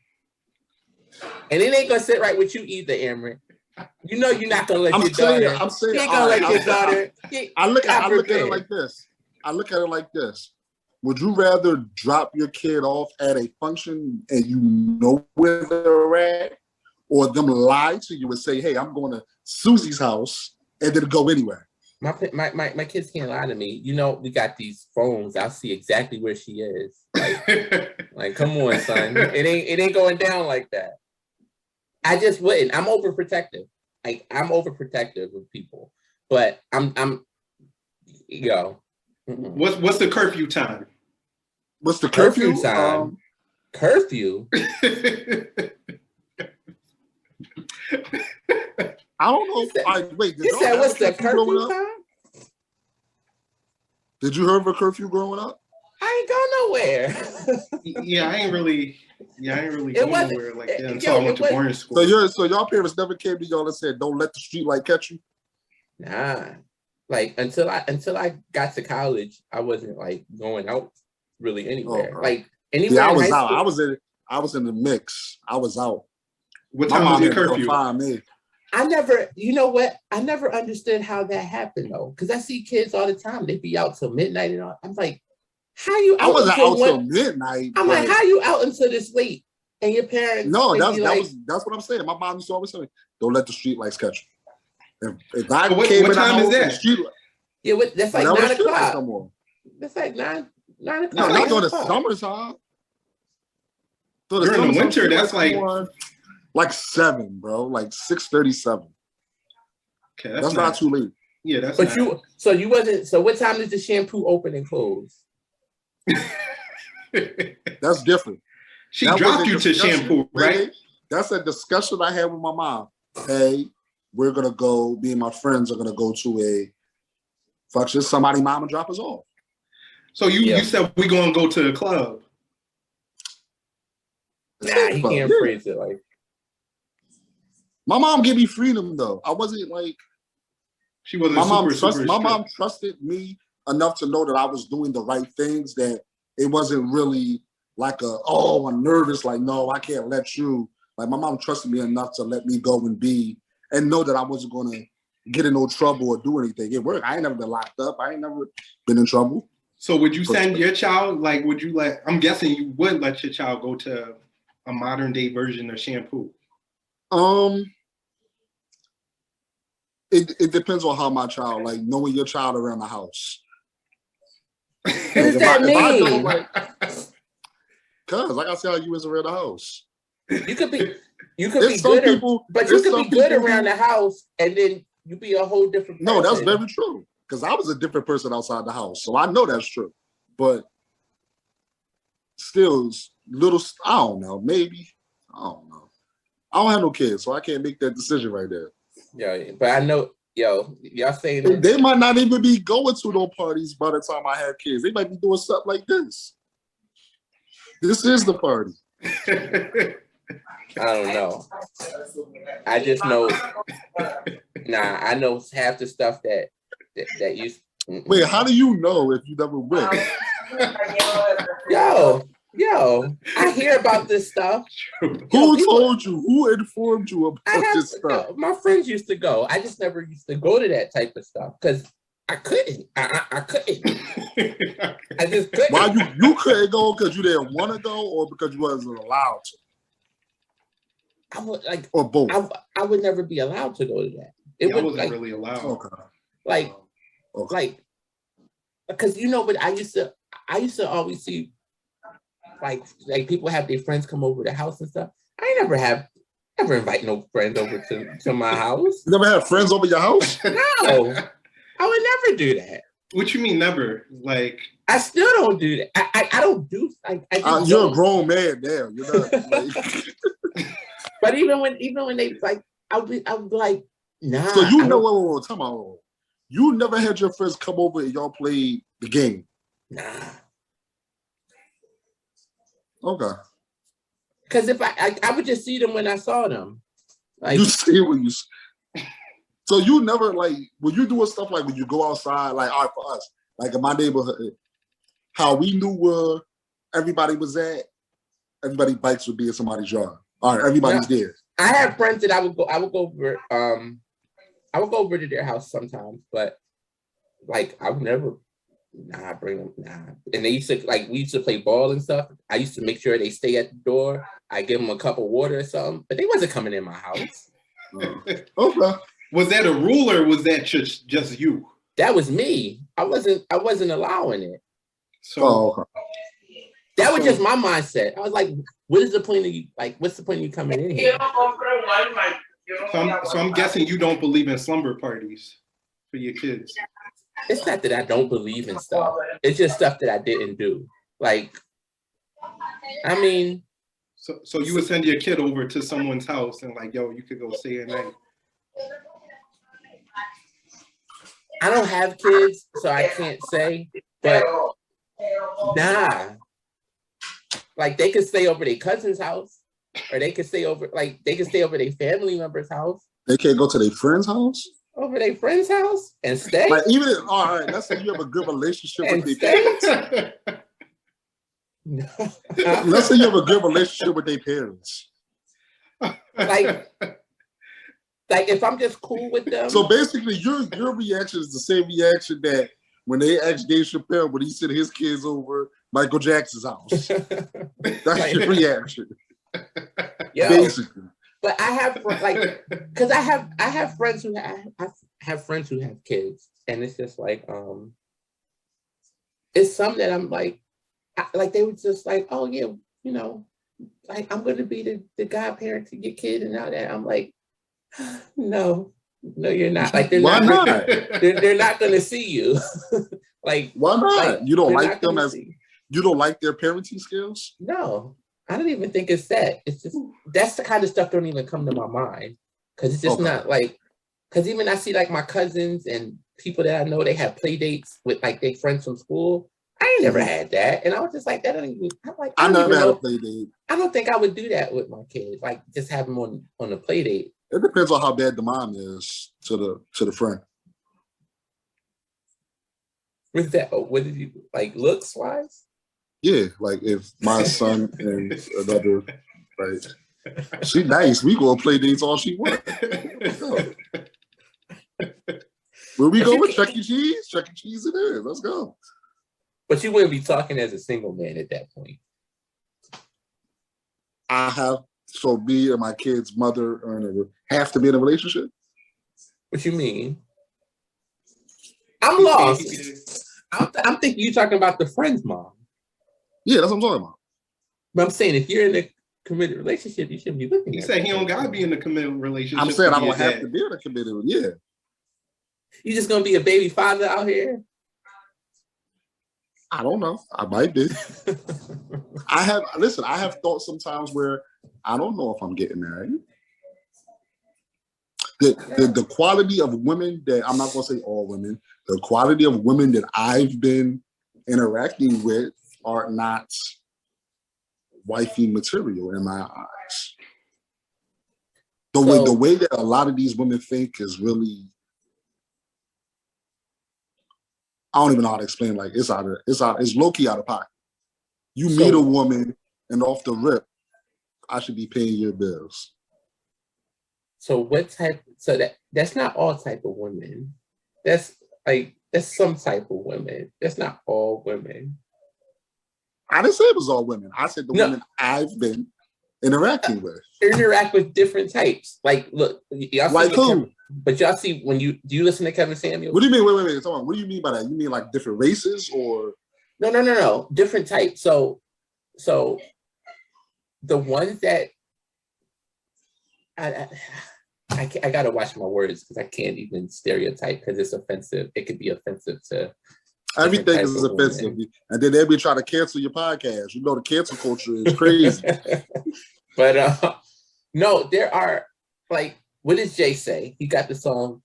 I can't even say that because that's offensive. You got speak your mind. Speak your mind. I understand what you're trying to say. I'm not, and I'm not talking about different races because they're like, even when you talk a different mindset, but even if you talk to Black women, all Black women don't think the same. So everyone's not going to try to get a lot of them do. It depends on where you're finding them. A lot of them do. Me personally, I don't think my wife is in. I'm not gonna say I don't think she might be. You don't think she's in Philadelphia? Right. I doubt it. So where you gonna find her? You got to get outside of Philly. I do get outside of Philly. And that's a question because you lived in Atlanta. Do you find that the women down there are different? Are they more with the Southern hospitality? You know? No, they are, but still is. I don't even know how to explain it. I mean, I don't really care about the Southern hospitality thing, really though. Like I'm just mindset wise. Like I know I have an old soul, so like me and my grandpa are like this. So like when I think about things, I do. Like if you're not where I'm at mentally, I'm really not gonna really want to. What you mean by old soul though? Like, I think like an old head. Like I wouldn't have got that. I wouldn't. I handle things. All right, like when you see people in Walmart. Like, all right, I give you a perfect example. If we're out somewhere, if I'm with my girl out, and then something goes wrong, if you start yelling and making a scene out here in public, we're not doing that. Don't do that to me. You wait till we get home and we have this discussion. Don't do this out in public. Then you got some women, they gonna jump right into action. You know what irks my nerves? When I'm out and I'll see a girl with her kids and she's yelling and cursing her kids. Why are you doing this in public? You know what we call that? I don't know what you call ghetto. And that's not most of these women out here, right? You know what I saw a lot of, which makes no sense to me? I know y'all seen this too. When I see a woman standing at the crosswalk with a stroller, a kid in the stroller, but the stroller is in the street and she's standing on the sidewalk. Why? Why? Why? Why don't you say something to her? Because if I say something, then it's behind your business. Who you? Why are you here about that? Sorry, I ain't got time for all that.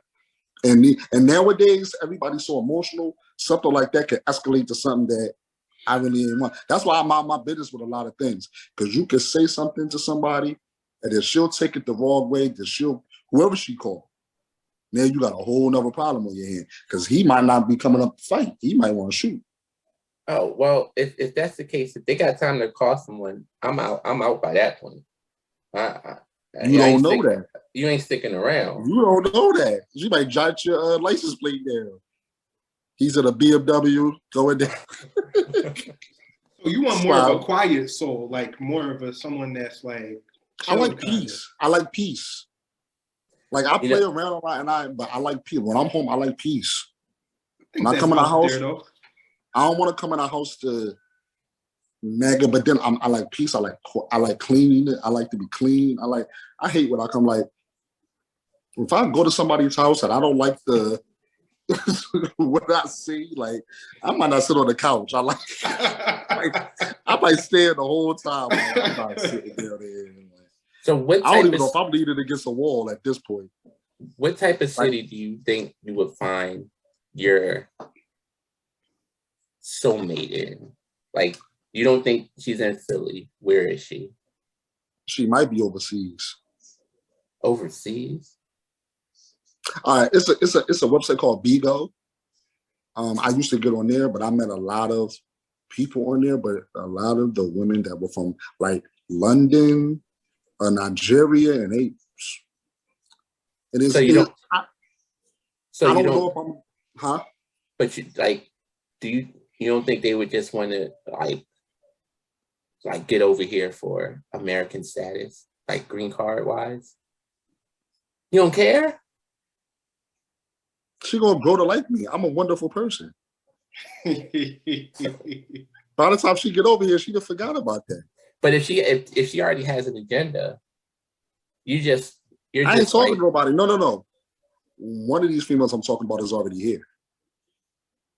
Oh, so she doesn't need you to get here. She's already right. But she's here. But can she stay here? Yeah. Mm-hmm. Okay. She was born here, and then she moved back to London and lived in London for most of her life, and then came back to New York. So I got a topic for you, because this is one that I think Amber asked me before. Was going to ask me, would you ever get married at first sight? No. Why? I don't know you. Set it up though, because this is a show. They do the research on you. They find someone that they think is a compatible match. Mm-hmm. But I still need them. Me personally, I still need to build that chemistry. But you will. Yeah, you don't get to see them.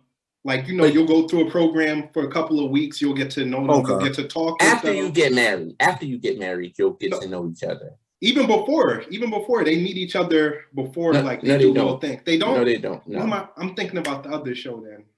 They don't meet each other before that. Yeah, you're right. For Married at First Sight, they meet at the wedding, and then they go for 8 weeks and get to know each other. Okay. So you build during those 8 weeks, and then you have a a day where it's just like you choose to get divorced or you stay together.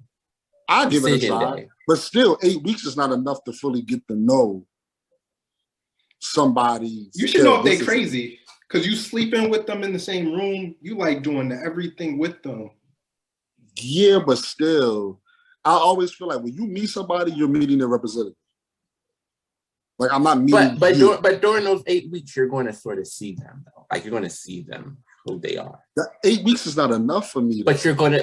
How long is enough? You're going to be in situations where you're. I need at least a year and a half. But you're going to be around them constantly, like every day, living. You're going to go on a honeymoon. You're going to go, be put in different situations. It's 8 weeks, but it's an accelerated 8 weeks. I don't like wasting time either, though. Because if I come here and do this for 8 weeks and then go, nah, I'll just waste the time. Well, but it's an experiment. Putting that time and energy somewhere else. So I done wasted 8 weeks. So for this, playing around with this woman that y'all think is my. So let me ask you this: staying with the married at first sight thing, because they match you up compared, like they have different things that they do to match you up. And they say, and so I've heard some girls on the show say, I feel like God put us together for a reason, or this happened for a reason. I'm like, y'all were just the ones that signed up, and they had like that was the pool they had to choose for. There ain't no divine intervention going on here. It could be. It could be. No, it's not. They don't know who they're going to be matched up with. Yeah, but like if but you still signed up for the show. It's not like they take. You gotta take some steps with faith now. But it's not like faith works. But it's not like you getting the best of the best. You getting the people that signed up.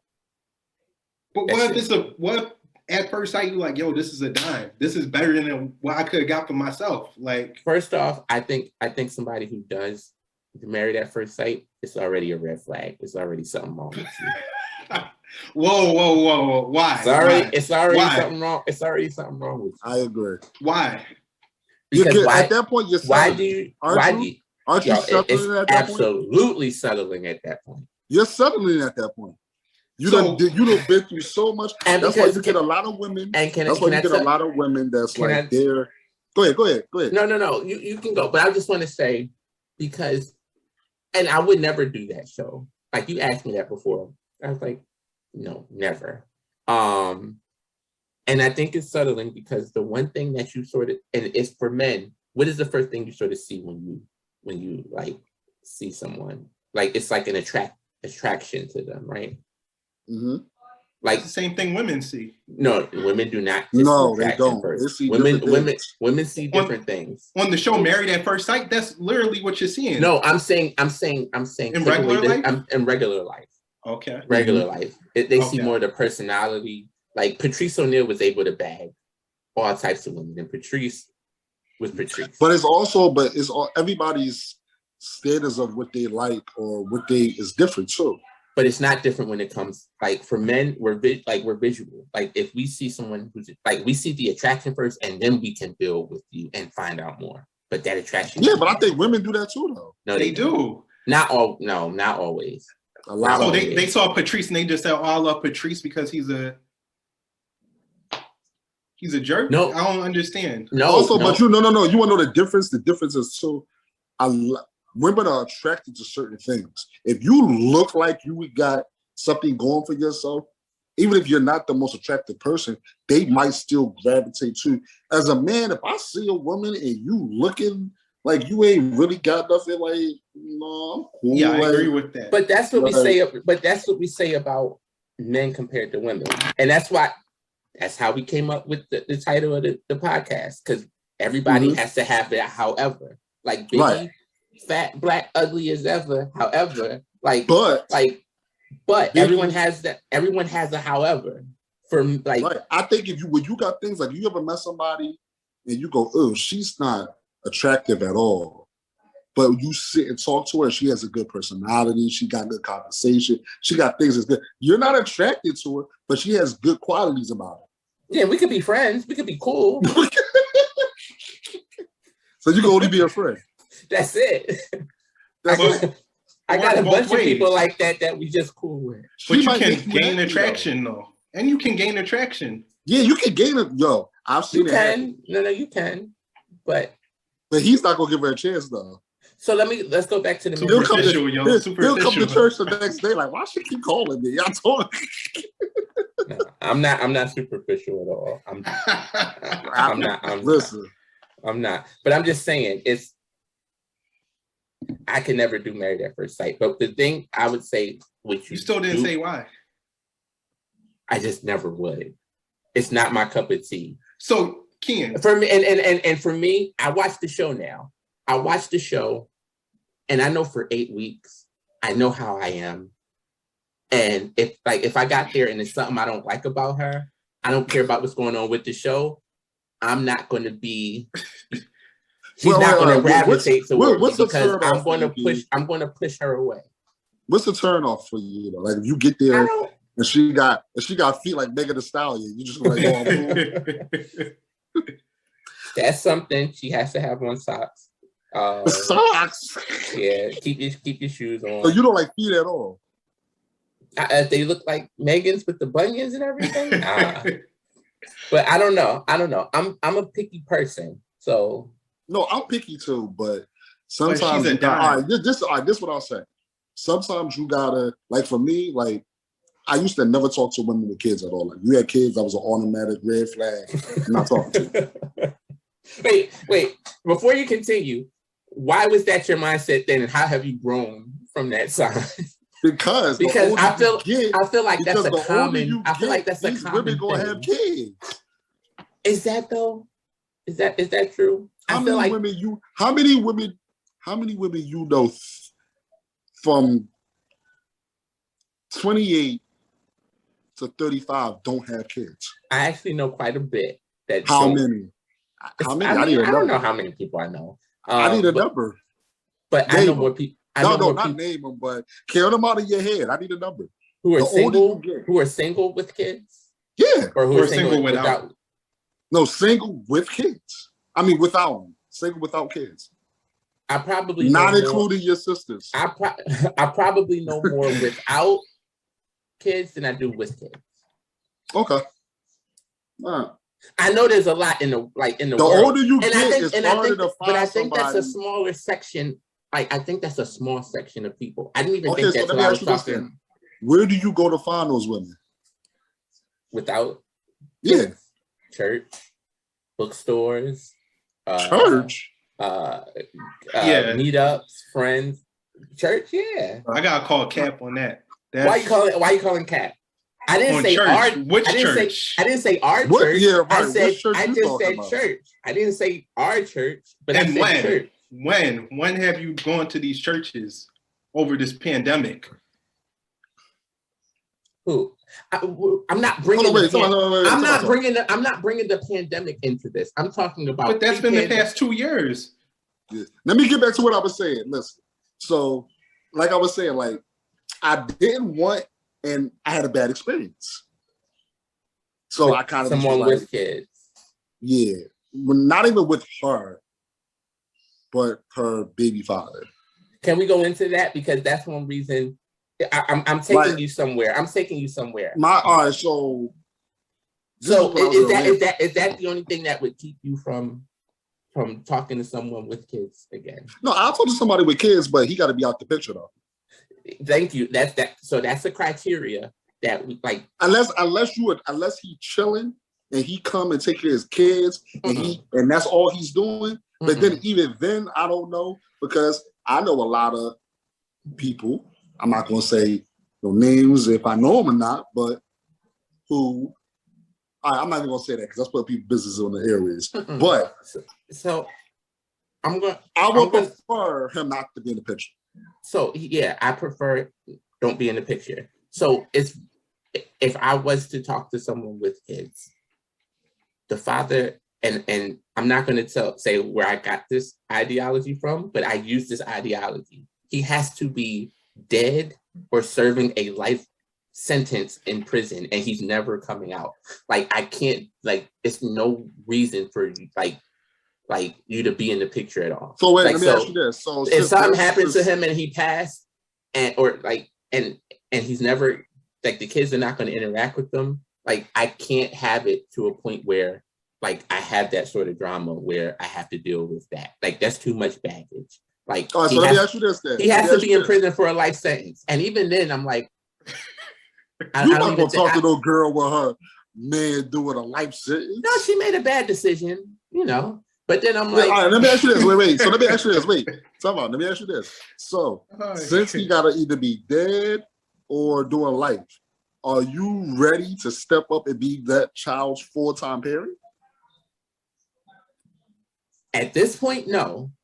That's why. So how you gonna say he need to be dead? Then don't you need him in the picture? No. You don't want to take care of his kids. No. So if I'm in that situation, I'm not in that situation right now. But if I were to ever be in that situation, yeah, I would have to take care. This what I'll tell you.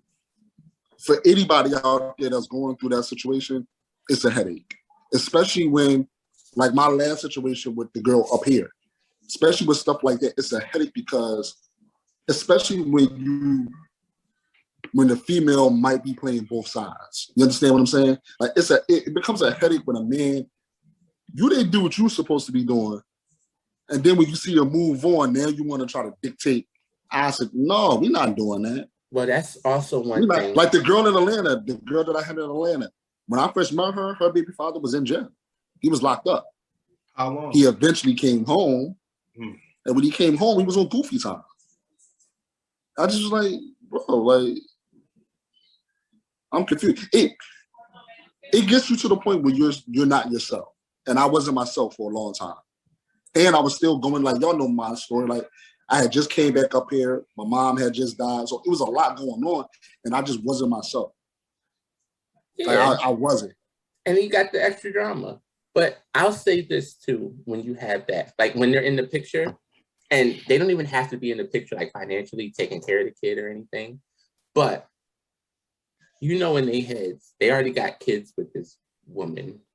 Mm-hmm. It's like, and you don't think in his mind, even in her mind, like, once mine, always mine, or like, it's not like cheating if it's with the person they already had a kid with. I understand what you're saying, because I went through that with my last one. Once you have a kid with somebody, it's a different attachment. So that could be true, but at that point, if I feel that way in my head, I'm gonna just pack my bags and roll anyway.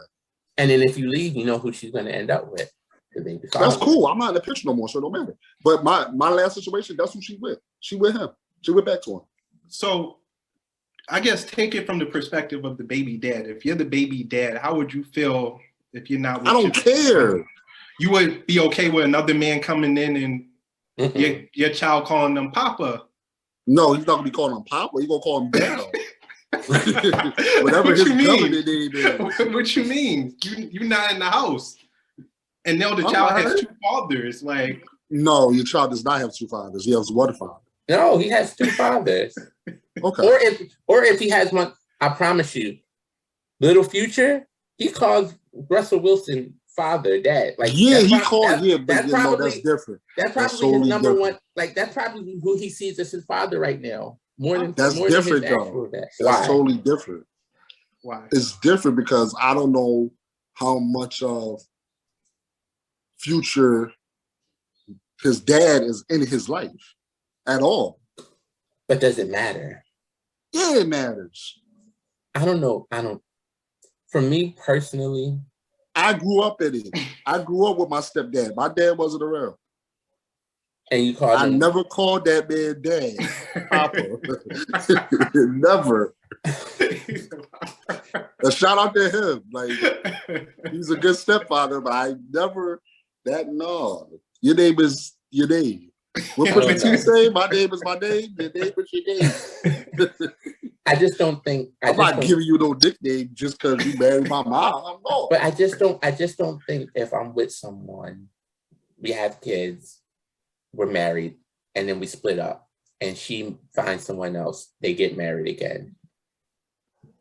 If someone else is calling my child son, or he's calling them father, don't sit right with me. At that point, because I'm petty. Like, so you need to just go get full custody of your kids then. I'm saying that right now. I would have taken full custody, never see your mother again. If you could. Whoa, they can never see their mother again. That's extreme. So what if you get remarried? Yeah, you never see. No, they just never. I'm Do saying you allow your kids to call your dead wife mom? no. They have to call her by whatever her name is. Like they won't Also, have to call her mom. they the Jacksons. They can call her whatever the name is. They can call her whatever the name is, whatever her name is. All right. I don't even think you got to call her Miss whatever. Like you just call her by the name. I think that's kind of. But I know for me, I understand what you're saying, but I know for me, I would have to regain full custody, just because. Or D-Wade? But you just said they can't see their mother again. That's disrespectful. That's a D-Wade. She pushed these kids out. You gonna tell her she can't see her kids? Yeah, but I would hire the best lawyers. Like we would make her look like an unfit mother, even if she's a good mother. Like you can violate her. No, you can reconnect with your mother when you turn 18, and you can make your own decisions. But until that point, all right, you do realize your kids might end up hating you at that point. No, they won't. You keep me away from my mother for no. Listen, the scenario. Don't just think I'm like a bad. I'm not a bad person, but I'm just talking about. Bad person, I'm talking about the scenario. So, if I'm married and we have children, we split up. She moves on, marries someone else, dates someone else, whatever. They're in my child's life. At that point, your child, your child's life. My child, not your child. Well, it's only your child now. Yeah. The courts will legally say my child because I'm filing for full custody. I won't do the joint custody, nothing like that. If she has custody at that point, 50-50 or whatever, up to that point, that's fine. But I'm filing and I'm working to get full custody. And you won't see your mom. So you just don't want no man that's not you around your child. That's basically what you're saying. Playing the father role? Yeah, no. Yeah, but every man's not gonna play. Don't have to. If you do understand, like you would have to a certain point. You would. Yeah, but that's what I told you earlier. Like you have to pay. You just said you don't want the guy and the father in the picture. You're gonna have to play father role at some point. What if he comes to you and asks you? What if the child comes to you and asks you for fatherly advice? What you gonna say? Go ask your mother. I mean, no, you can give him advice. It wouldn't be fatherly. It would be, man to man, brother to brother. It ain't gonna be from father to son. Brother to brother. Brother to brother. So you can't discipline the child if you're the stepdad. I mean, no. I can't discipline you at my house where I pay the bills. Discipline how? It's like spanking and stuff? No. No. Even take the dishes out. Do the dishes. Take the trash out. Yeah, you can have some order, but I wouldn't be like spanking or like you going. Like that. First of all, this is like you better act right. Huh? Like if they if they do something disrespectful to your wife, you can't check them. You can't say you better not do that. Oh, I'm checking you. I'm checking you. So we're watch your mouth. And we're thinking like, how old are these kids? Because when I'm talking, like, it doesn't matter how old you are. It does, because if I'm talking, once what's a man? I'll speak for boys. Once a boy gets to that point where you start growing hairs and you in high school, you get a little taller, you think you can. Oh, wow, you all right? But I'm not talking high school. But I'm not talking to somebody who got kids that old. At some point, the child's gonna get that old. But I'm thinking the mother, the kid's gonna be a baby, toddler, or something at that point, and we can mold. Yeah, them. But the baby we can mold them. And then they wouldn't disrespect me. Like even that. Toddlers misbehave. What do you mean they would disrespect you like that? No, you talking about high school and stuff. It ain't gonna be like high school. Saying, you don't think a kid would disrespect you once they got to high school? Nah, then we're gonna have to fight. We're gonna duke it out, or you gotta get out the house. So then what if he call his dad? I mean, go over to your dad's house. You gotta get out the house. So, but you ain't gonna be fighting me in my house.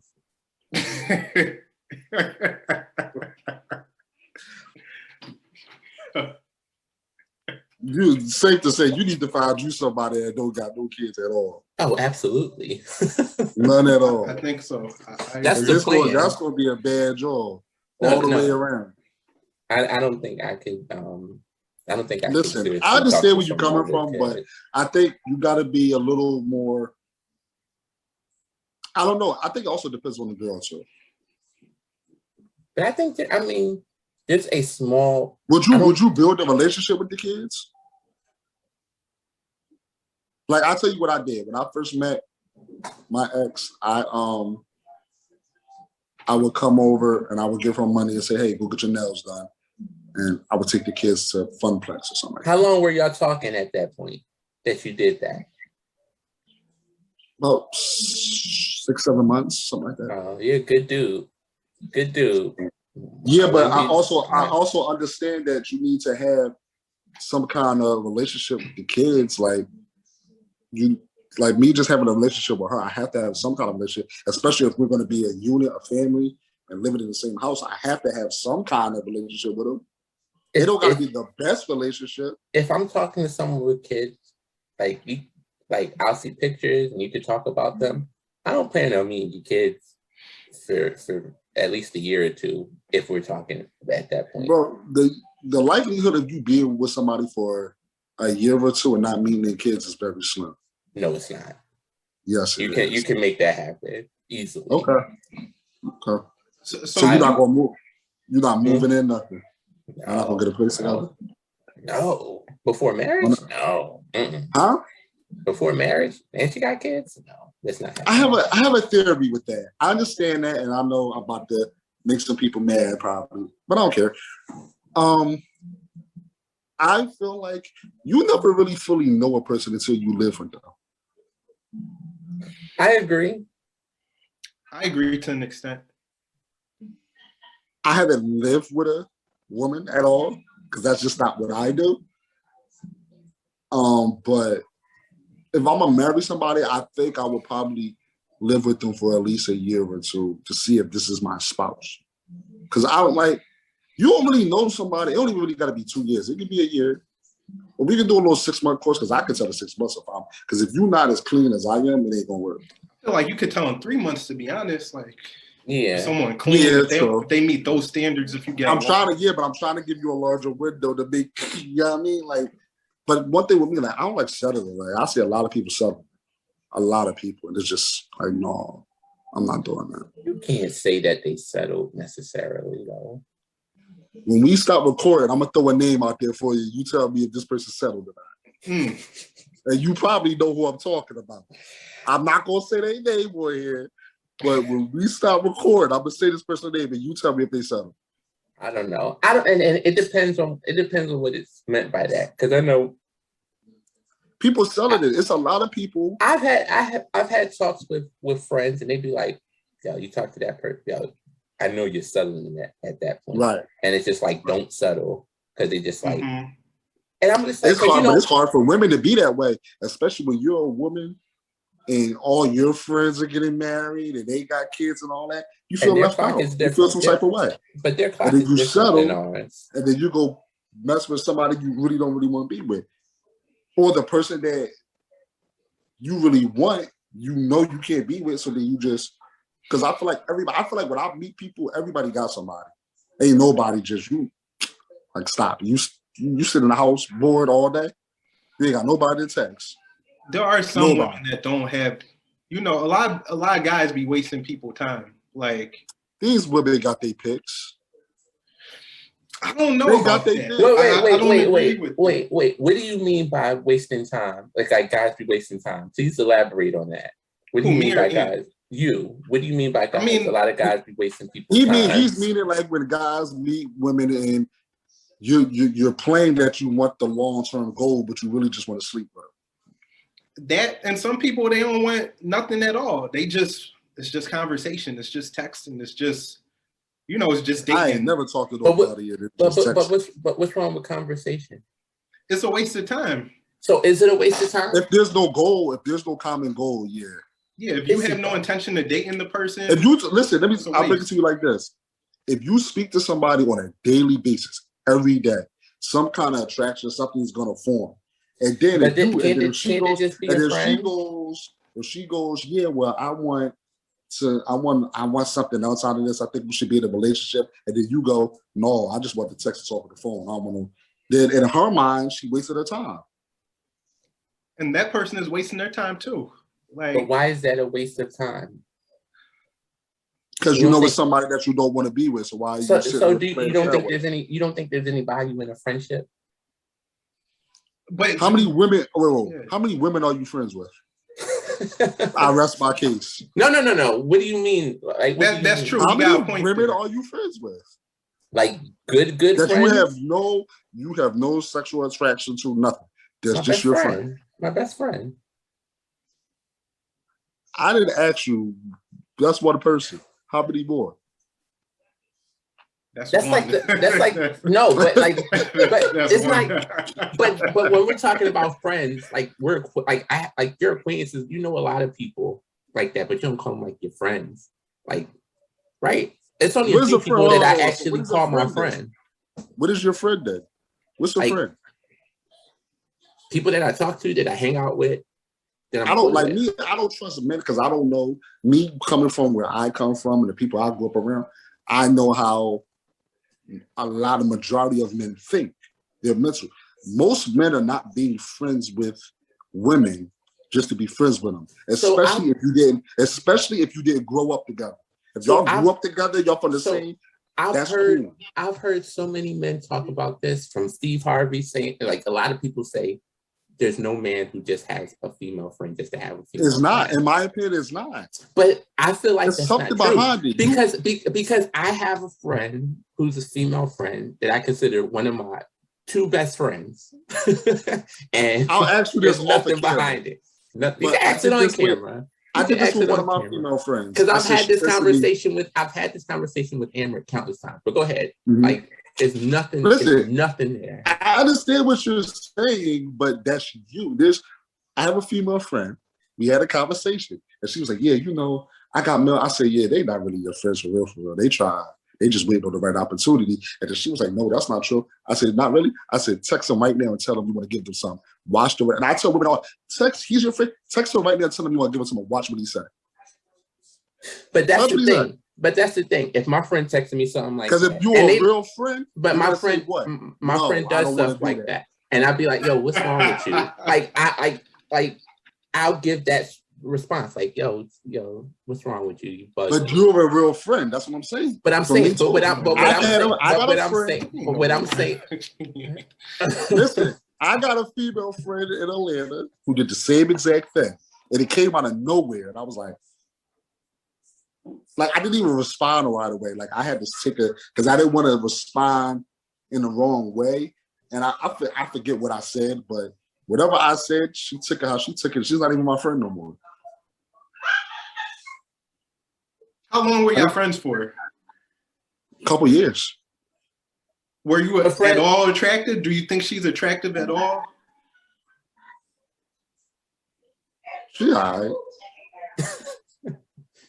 Yeah, so if she was attractive, would you have been just friends with her? No, because you're my friend. No, I'm saying if she was attractive, would you have still been friends with her?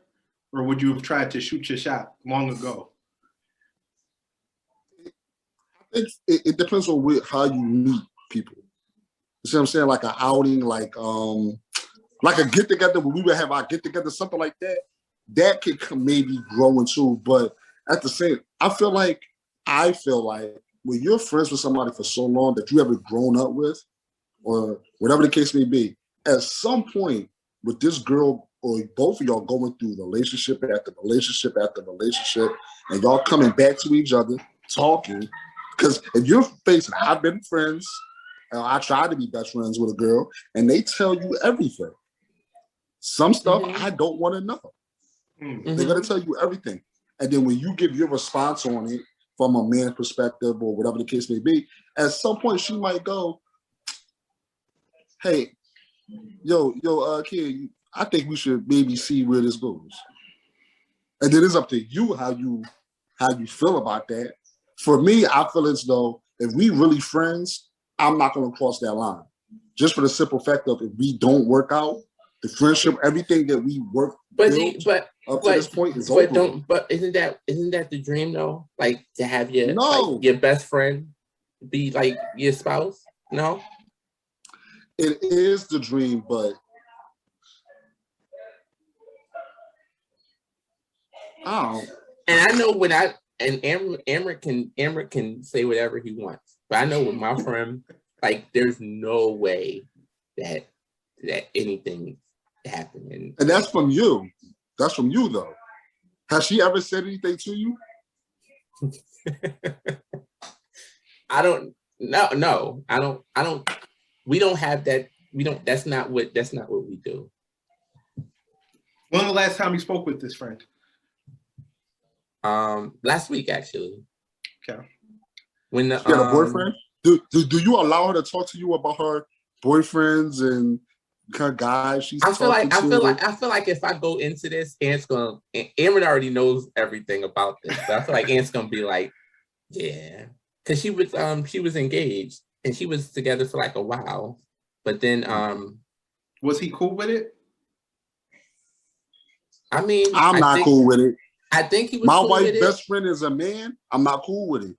But it was to a point. No, I would talk to her more than she said. She talked to me more than she talked to him. How is that possible? That's my point. How is that? How do you talk to somebody else more than you talk to me? Because we're close. Because we were. No, I don't know. No. What does that mean again? Like we talk. So like, Ian, would you allow your wife to be that close with, absolutely with Ian? not. Say it's so Ian. why Say you know doing Ian. it? Absolutely not. So why not you? Not you, Aaron. Like you can't. They can't be close to you. They can't be close to nobody like that. That's why I said it's like if I don't know, but I'm like because what she like he didn't care about like a bunch of stuff that whatever she did. So like yeah, at certain times if she would call and we would because we knew each other. What's the timetable on these calls? Like 8 o'clock, 9 o'clock, 10 o'clock? Late. Because you shouldn't be calling you past 7. Past 7? Good Lord. What about calling you past? Let me be with my. I mean, it depends on the time. Oh, you got me all the way messed up. I've gotten calls. There's gonna be some furniture moving in this.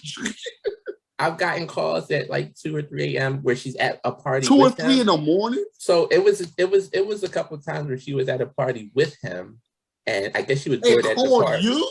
Yeah. That's that friendship. But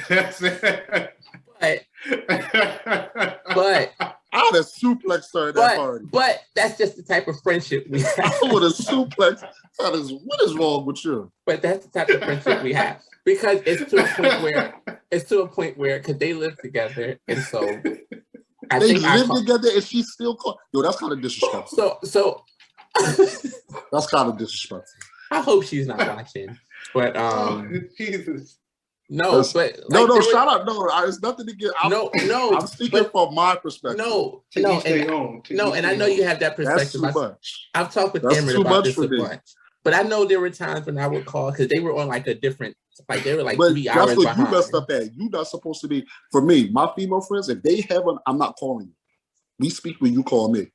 But I didn't really respect who she was. And are y'all really friends? And if you can't hit your friend up, if you could hit Kian up at 2 a.m., why can't you hit her at 2 a.m.? Because he's a man. But I looked at her like my homie. The same way I looked at Amrit is the same way she was. No, I understand what you're saying, but you got to look at it from his perspective too. He don't know. Yeah, you can say. You know how many times you? Well, okay, I don't know how many times y'all have, but I've had incidents where I met women. Yeah, that's my brother. That ain't really her brother. He might have bombed and everything already. I don't know.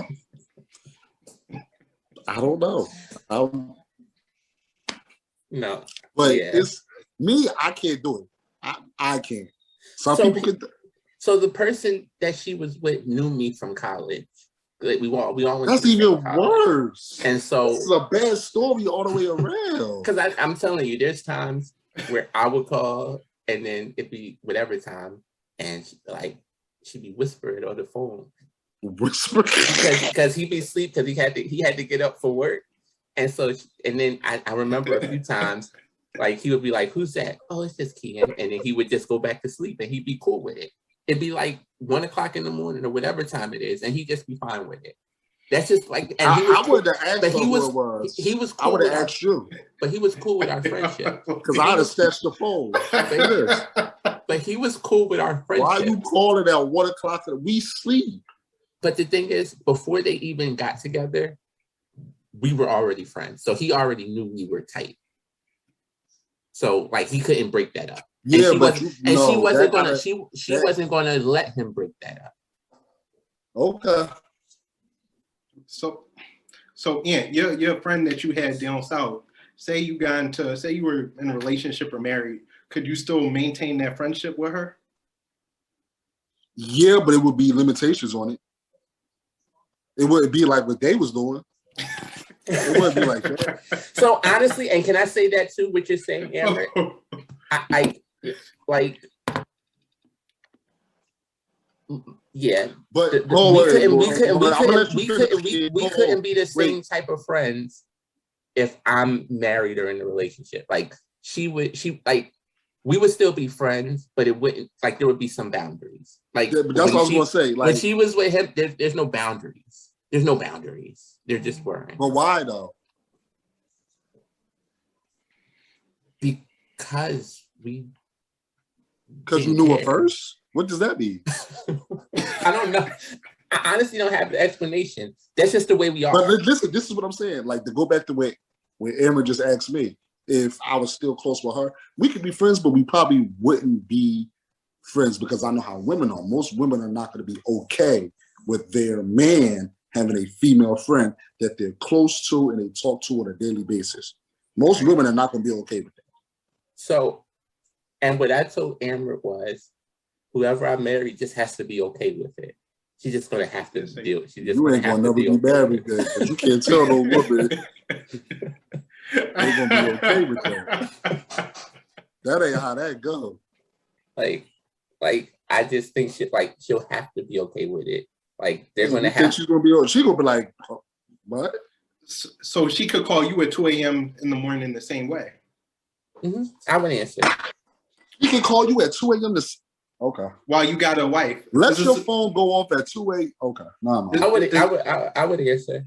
Is this a black wife you're intending? You would answer it?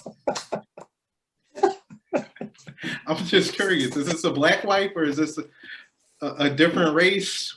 A black wife, it ain't happening. No. At 2 a.m. in the morning, it's not happening. Hold on, I gotta grab my charger. Hold on. This is a fun conversation. I give you that. This is actually, because I'm like, I didn't even realize the time.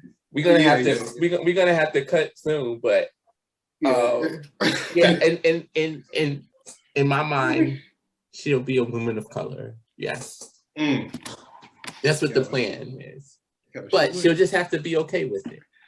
God bless you. That's all I'll say. That's all I'm gonna say, because that's a bad job. That's like, people are understanding, Your wife is not understanding. So your phone going off at 2 o'clock in the morning, and it's another woman that's not your sister. So what if it was something that is family emergency? What if it's an emergency? That's different, but why is she calling? No. It depends on the emergency. What kind of emergency is it? So what if they were trapped? What if they were stuck somewhere and they needed a ride? Like, what if they called me? Lyft. No, I'm just thinking that in a scenario like, I should be the first person you call in. Maybe I'm not the first person they call, but I'm the first person that answered. Let me know how that works for you. That's all I'm saying. Y'all don't think, and I know I'm probably being it's probably not gonna, but I think she'll just have to get used to it, like, to the friendship. That's just how the friendship is gonna be. And it'll probably change. It won't be the same. But if I get a call, I'm gonna pick it up. Why wouldn't I pick it up? Because you're laying in your bed with your wife and another female is calling you. Yeah. I think when you get to that point, your mindset on that will change. Yeah, Everybody's not answering the phone.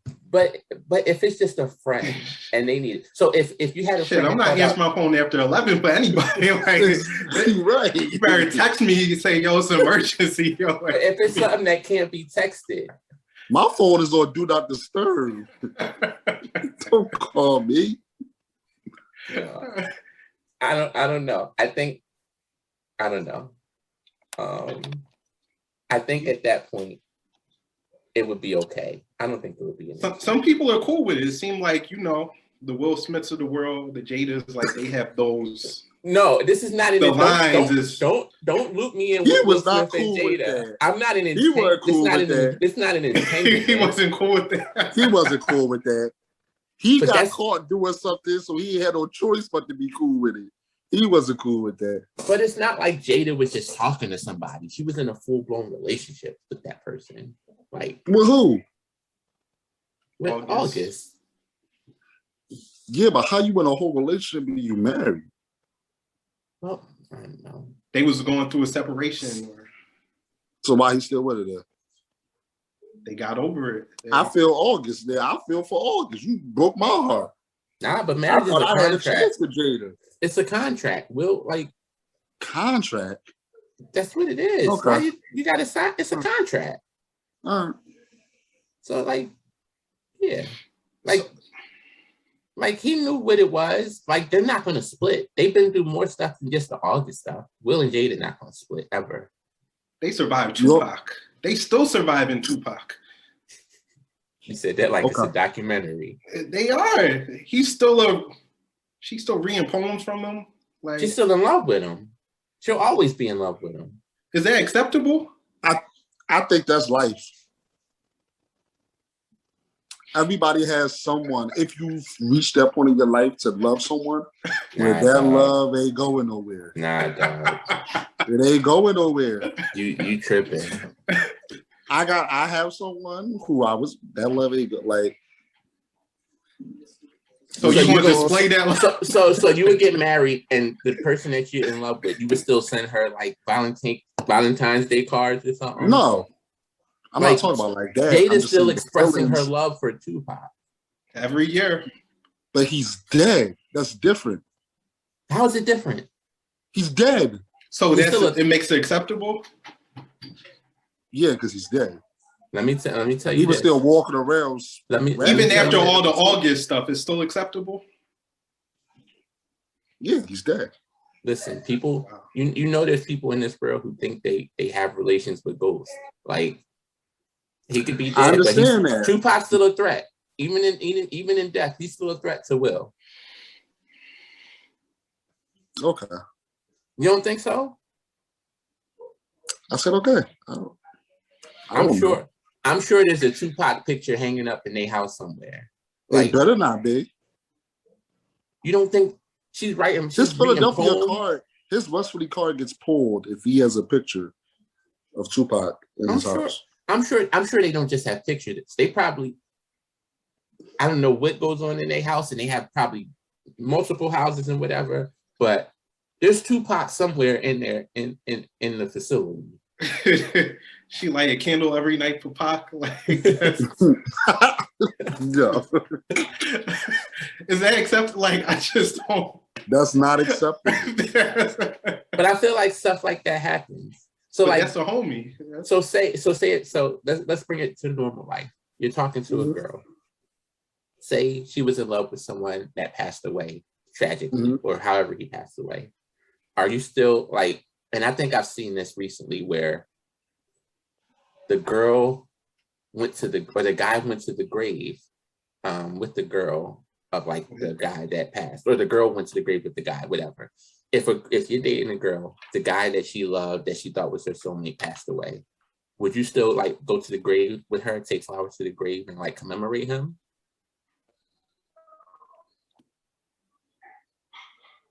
No? Would you let her go to the gravesite? I knew her first. No, you didn't know her first.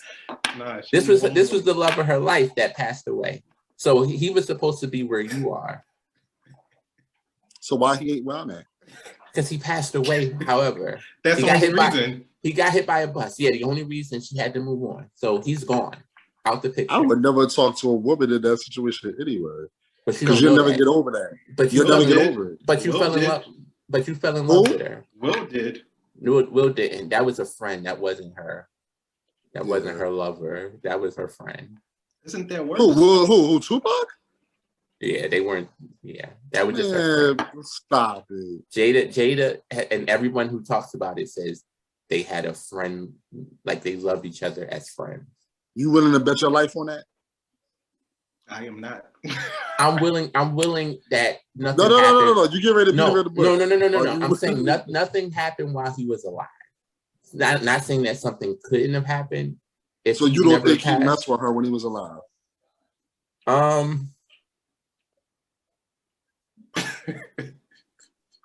Maybe tried to, but nothing ever happened. I don't think anything happened. Because I think she would have been forced. So she'll mess with August Alsina, but she won't mess with two. That doesn't make sense, bro. No, she's in a different place in her life now. Like what? Different. She's older. So she's older. She's older. Okay. If you think Tupac, okay. I don't know. I'm not going to get into that. But rest in peace, Pac. Rest in peace to the GOAT, man. Is he the greatest of all time? The greatest of all time is in my background. Why is Biggie the greatest of all time? He just is. I love Jay. I'll put Jay and Big. Jay and Big are 1A and 1B. Why Jay and Big? I love Big. Do you like any West Coast artists? By like, what do you mean? Do I listen to them? Do you like any of them? Could you listen to them? Yeah. Old or new, doesn't matter. I listen to Q. I listen to Snoop. I listen to Dre. I listen to Kendrick. I used to listen to Game. Like I listen to some West Coast artists, but I like Big. Are any West Coast artists in your top 5?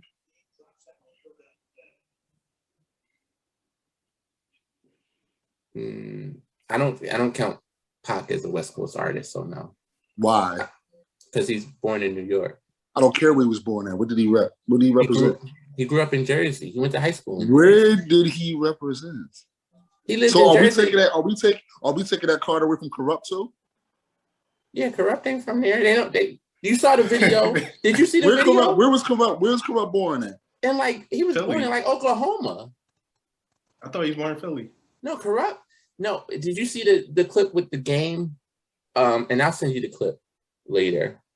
Like Corrupt is up there at like some Los Angeles event, and it was a joke. That was a joke. Corrupt's from Philly, bro. He's not from Philly. He's not from Oklahoma. He's from Philly. No, he's not from Philly. Corrupt's not from Philly. He said it. He's from Philly. He was born in Philly, and then he moved over. I really thought he was from Oklahoma. No, that was something that. What was it? Who was it? Was it? I forgot who it was that said it, but it was said as a joke. Oh, he's from Philly. So that's what I'm saying. We can say that with a lot of. Did we take that card from T.I.? Did we take it from? Did Corrupt really marry Foxy? No, they ain't true. It says his part. I'm looking on Wikipedia. It says his partner is Foxy Brown. So I clicked on the link and it's Foxy. He's married to her now, or he was at one point. It said that's his partner, and they got children: Trent Brown and Mary Brown. Nah, Foxy with the reggae artist, Spraga Benz. That's who she's with. Homeboy from Shadows, yeah. Yeah, I know you're talking about. It says Corrupt. Well, Ricardo Emmanuel Brown. How about you? Do you listen to any West Coast artists?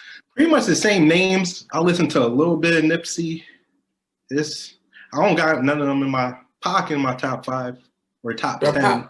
Pac's not West Coast. I'll put Cube in there as well. Cube is so y'all 10. put Pac in there, but not. Cube's not. Not Cube. Cube is dope, but Cube's not in my top 5 or top 10. Why not? As a writer, he wrote for NWA. He wrote his own stuff. No. Cube gets the respect and everything, but I just don't be listening to Cube. His music didn't age. All of it didn't age. Like some of it's good. What about Snoop Dogg? Is Snoop Dogg in your top 10? He might not even be in my top 20. Snoop's not in your top 20. That's very disrespectful. No, Snoop. It is. So the thing with Snoop has some classic joints. Doggy Style was a classic album. But that's his only classic. But at a certain point, At a certain point, Snoop became more of a personality than a rapper. Like people don't look at 50's past like the Massacre. Like they don't look at his albums past that. Like he started to become a personality, even though he kept doing music. They don't look at him as a rapper like that anymore. Like he's more of a personality than he is a rapper. Same with Snoop. I understand what you're saying, but Snoop, I don't think Snoop has been like a rapper in like the last 15. He can when he wants, when he has he has some verses, but like albums wise, have you checked for like a Snoop album lately? Did Snoop win? Okay, let me ask you. All right, is DMX in your top 10, top 20? No. DMX, I love DMX. And he's not in your top 10 or your top 20? Top 10 rappers? Like, there's a thing, like, you could, like... Why is DMX not in your top 10? Of my favorite that I just listen to, I don't listen to DMX as much as I listen to other artists. Like, I'm just talking about who I listen to. So, DMX, I don't even know if you'll put DMX in the top 10 of rappers. Like, he's probably in the top 20, but he's not in the top 10. I understand why he's there, though. Some people really rock with those albums. I'm talking about before the death. I ain't talking about says he's dead. Yeah. No, I know. Before the death. A lot of people really rock with those albums. No, I listen to a lot of DMX, but I don't listen to him more than other artists that I rock with. But you can't. He made better music than the Lox. All of them combined. Mainstream music, yes. You gotta put him up there with the Nas and the J's. If you're gonna put the Lox in there, you gotta put him in there. Well. Mainstream, he has his catalog is better than a lot of people.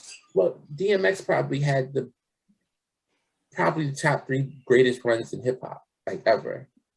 Like DMX put out 3 albums in the same year. 2. Whatever it was, in the same year. And they both went platinum. A crazy run. Yeah. They both went platinum and he didn't get nominated for a Grammy for either one of them. But now he had a crazy run. He just wouldn't be. I love DMX, but there are certain artists that I just prefer to listen to. Who do you prefer to listen to? Give me 10 people you prefer to listen to over DMX. I'll give you that. He might be in my top 10 of listening to, but I listen to the people that I listen to more than him: Jay, Big, Jada, Nas, Pac. When you say Jada, what you listening to? Mixtapes, freestyles, albums? Jada's albums aren't that bad, bro. I know they're not that bad, but they're not better than DMX albums. Kiss the Death is actually a very good album. It's not a classic, though. It's not a classic, but it's a very good album.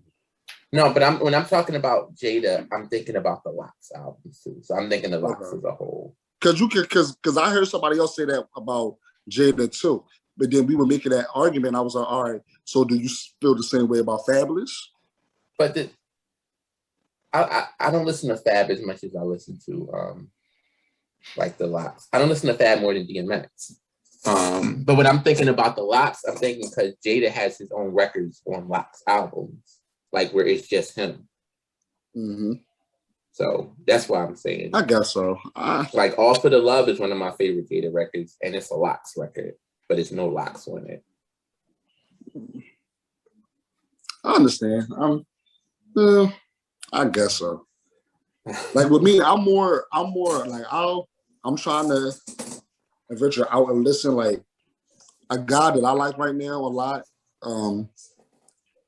Simba. He's from California. He's from Oakland. I like him. I think I've heard that name.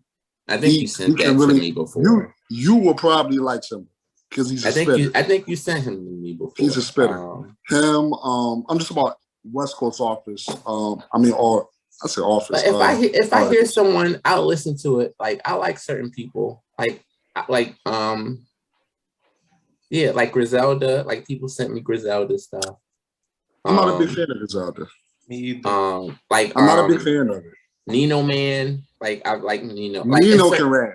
There's certain people that I hear that I'm like, I'll listen to them and I'll listen more. But we about to have to stop recording. I got one more topic that I want to bring up. Yeah, to my both phone of y'all, about to die anyway. and then we can cut it off. Because I've been seeing videos go around. And so people, I've seen people taking bananas and they peel them off and they eat them in chunks because they're not going to eat a banana and just bite off the banana. I can't speak because I don't eat bananas, so this is not a topic for me. Right. I don't even know if I want to speak on this. I'll put it to you like this. Even when I was a kid, when I would eat blow pops, I would break the thing off and put it in my mouth. That stick is not going in my mouth. Because it's like, honestly, because people think you're not doing it for a reason. And I'm like, I used to be at work and my coworkers be like, why are you eating your banana like that? I'm like, it's just, I do, because I don't eat it like that. I just peel it off. So did you peel it off and eat it and you say no homo as you eat it? No, I don't say no. I don't say that, but I'm just saying, like, I saw a video go up recently and it just like a dude's eating it like that and people were like, why is he doing that? I'm like, I don't think it's a problem that he's eating it like that. But I understand. I got you. I don't know. It goes with the thing, like you're not just gonna the look, it ain't a good look, right? Even like when I was a kid and you eat the popsicles, same thing. Bite it off, and then I'll finish that when it's. I'm not sucking on this blow pop. Like, but you don't enjoy a popsicle by just biting it, though. That'd be like brain freeze. Who though? Ain't no picture ever in life of me with a whole blow pop popsicle in my mouth. Even when I used to get an ice cream from Mr. Softy, me not doing that. No. That's wild, yeah. I don't know. I was just like, I thought it was normal that people ate their stuff like that. Like they ain't just do that. But I know people that do it. I've seen other people do it, but I don't eat bananas anyway, so But I'm like, I don't even know if it's like a subconscious thing, but I don't know. Yeah. Listen, whatever makes you happy, you can do it, bro. If that's how you want to eat your banana that way. Don't let them fool you. You would look crazy if you came on here and did that, though. Just yeah, the fact that you did that was wild. That was if you just did that one. Yo, for real, I was like, because I didn't know where he was going with this. Like he was talking, he's like, yeah, you know, and then he started peeling the banana. I was like, wait. Is it about the banana or? Yeah, I promise you, I was going to do that for shock value. I was going to take it. Be like, oh, pause. You must well go viral off of that one. You just. I was like, that's a cancel moment. I didn't know how y'all were going to react. I was start like, breaking off a banana and eating it with other grown men in the vicinity. I was like, that's going to be a cancel moment. No, it's not a cancel moment. But I was going to do that because I was like, I was going to reach the subject like that. Like, you know how people were feeling it. But now it's just like, I was going to start it out, but I was like, nah, that's it. Nah, I don't want to, you don't need to go viral that way. Let me ask y'all, all right, this is the last question before we go. Do y'all get your nails done? I've gotten my nails done before. I don't know. I mean on a regular basis. Nah, no. I've gotten pedicures before. And I'll soak my feet at home, but I don't see nothing wrong with it. Like, I got my nails done once before, but they just soaked it and clipped it. But I didn't like the way they clipped it, so I just do that on my own. But yeah. I think it's fine. Like guys, you gotta pamper yourself sometimes. Mm-hmm. I got the clear on my hands. I'm not doing it again though. I think because once the sun hits it, it looks too. Yeah. Yeah, I was like, nah. It looks special. Like I actually did. Yo, if you did like that, I had my hands in my pocket at work the whole time.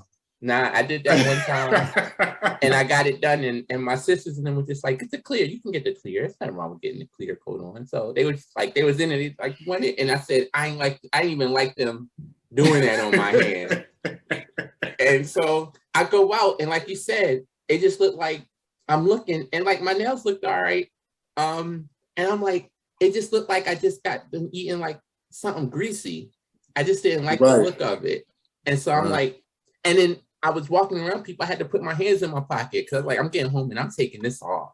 like scrape that off, get whatever's going on. Right, and I paid $45 for this. I pay like 20. I'm only paying 45 for them to do that. If you get a mini and a petty, it's like 45. Oh yeah, if you do both, right. But I mean, it's not. I don't see nothing wrong with like pampering yourself. I think. Do you roll in there solo or you go with a chick? Always with my girl. I'm never. I think the last time you ain't just rolling in there like, yo, let me get a mani petty. Nah, I think the last time I went with my brother. I went with my dad or somebody. Like oh, it that's was like family. But just rolling dolo, nah. Mm-mm. I mean, I'm not gonna say something wrong with it, but I'm just no. It's just like I don't roll a lot of places just by myself, but especially like if I'm going shopping or something, cool.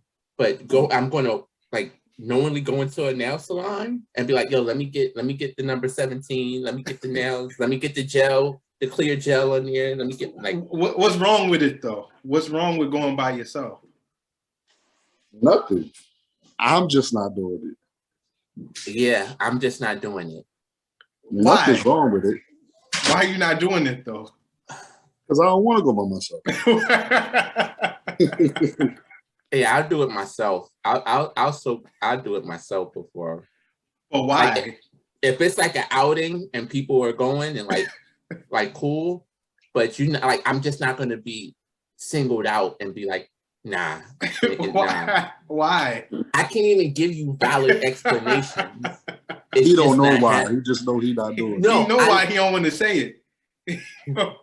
I'm not saying anything. I'm just saying I'm not doing that. You're not gonna just be walking.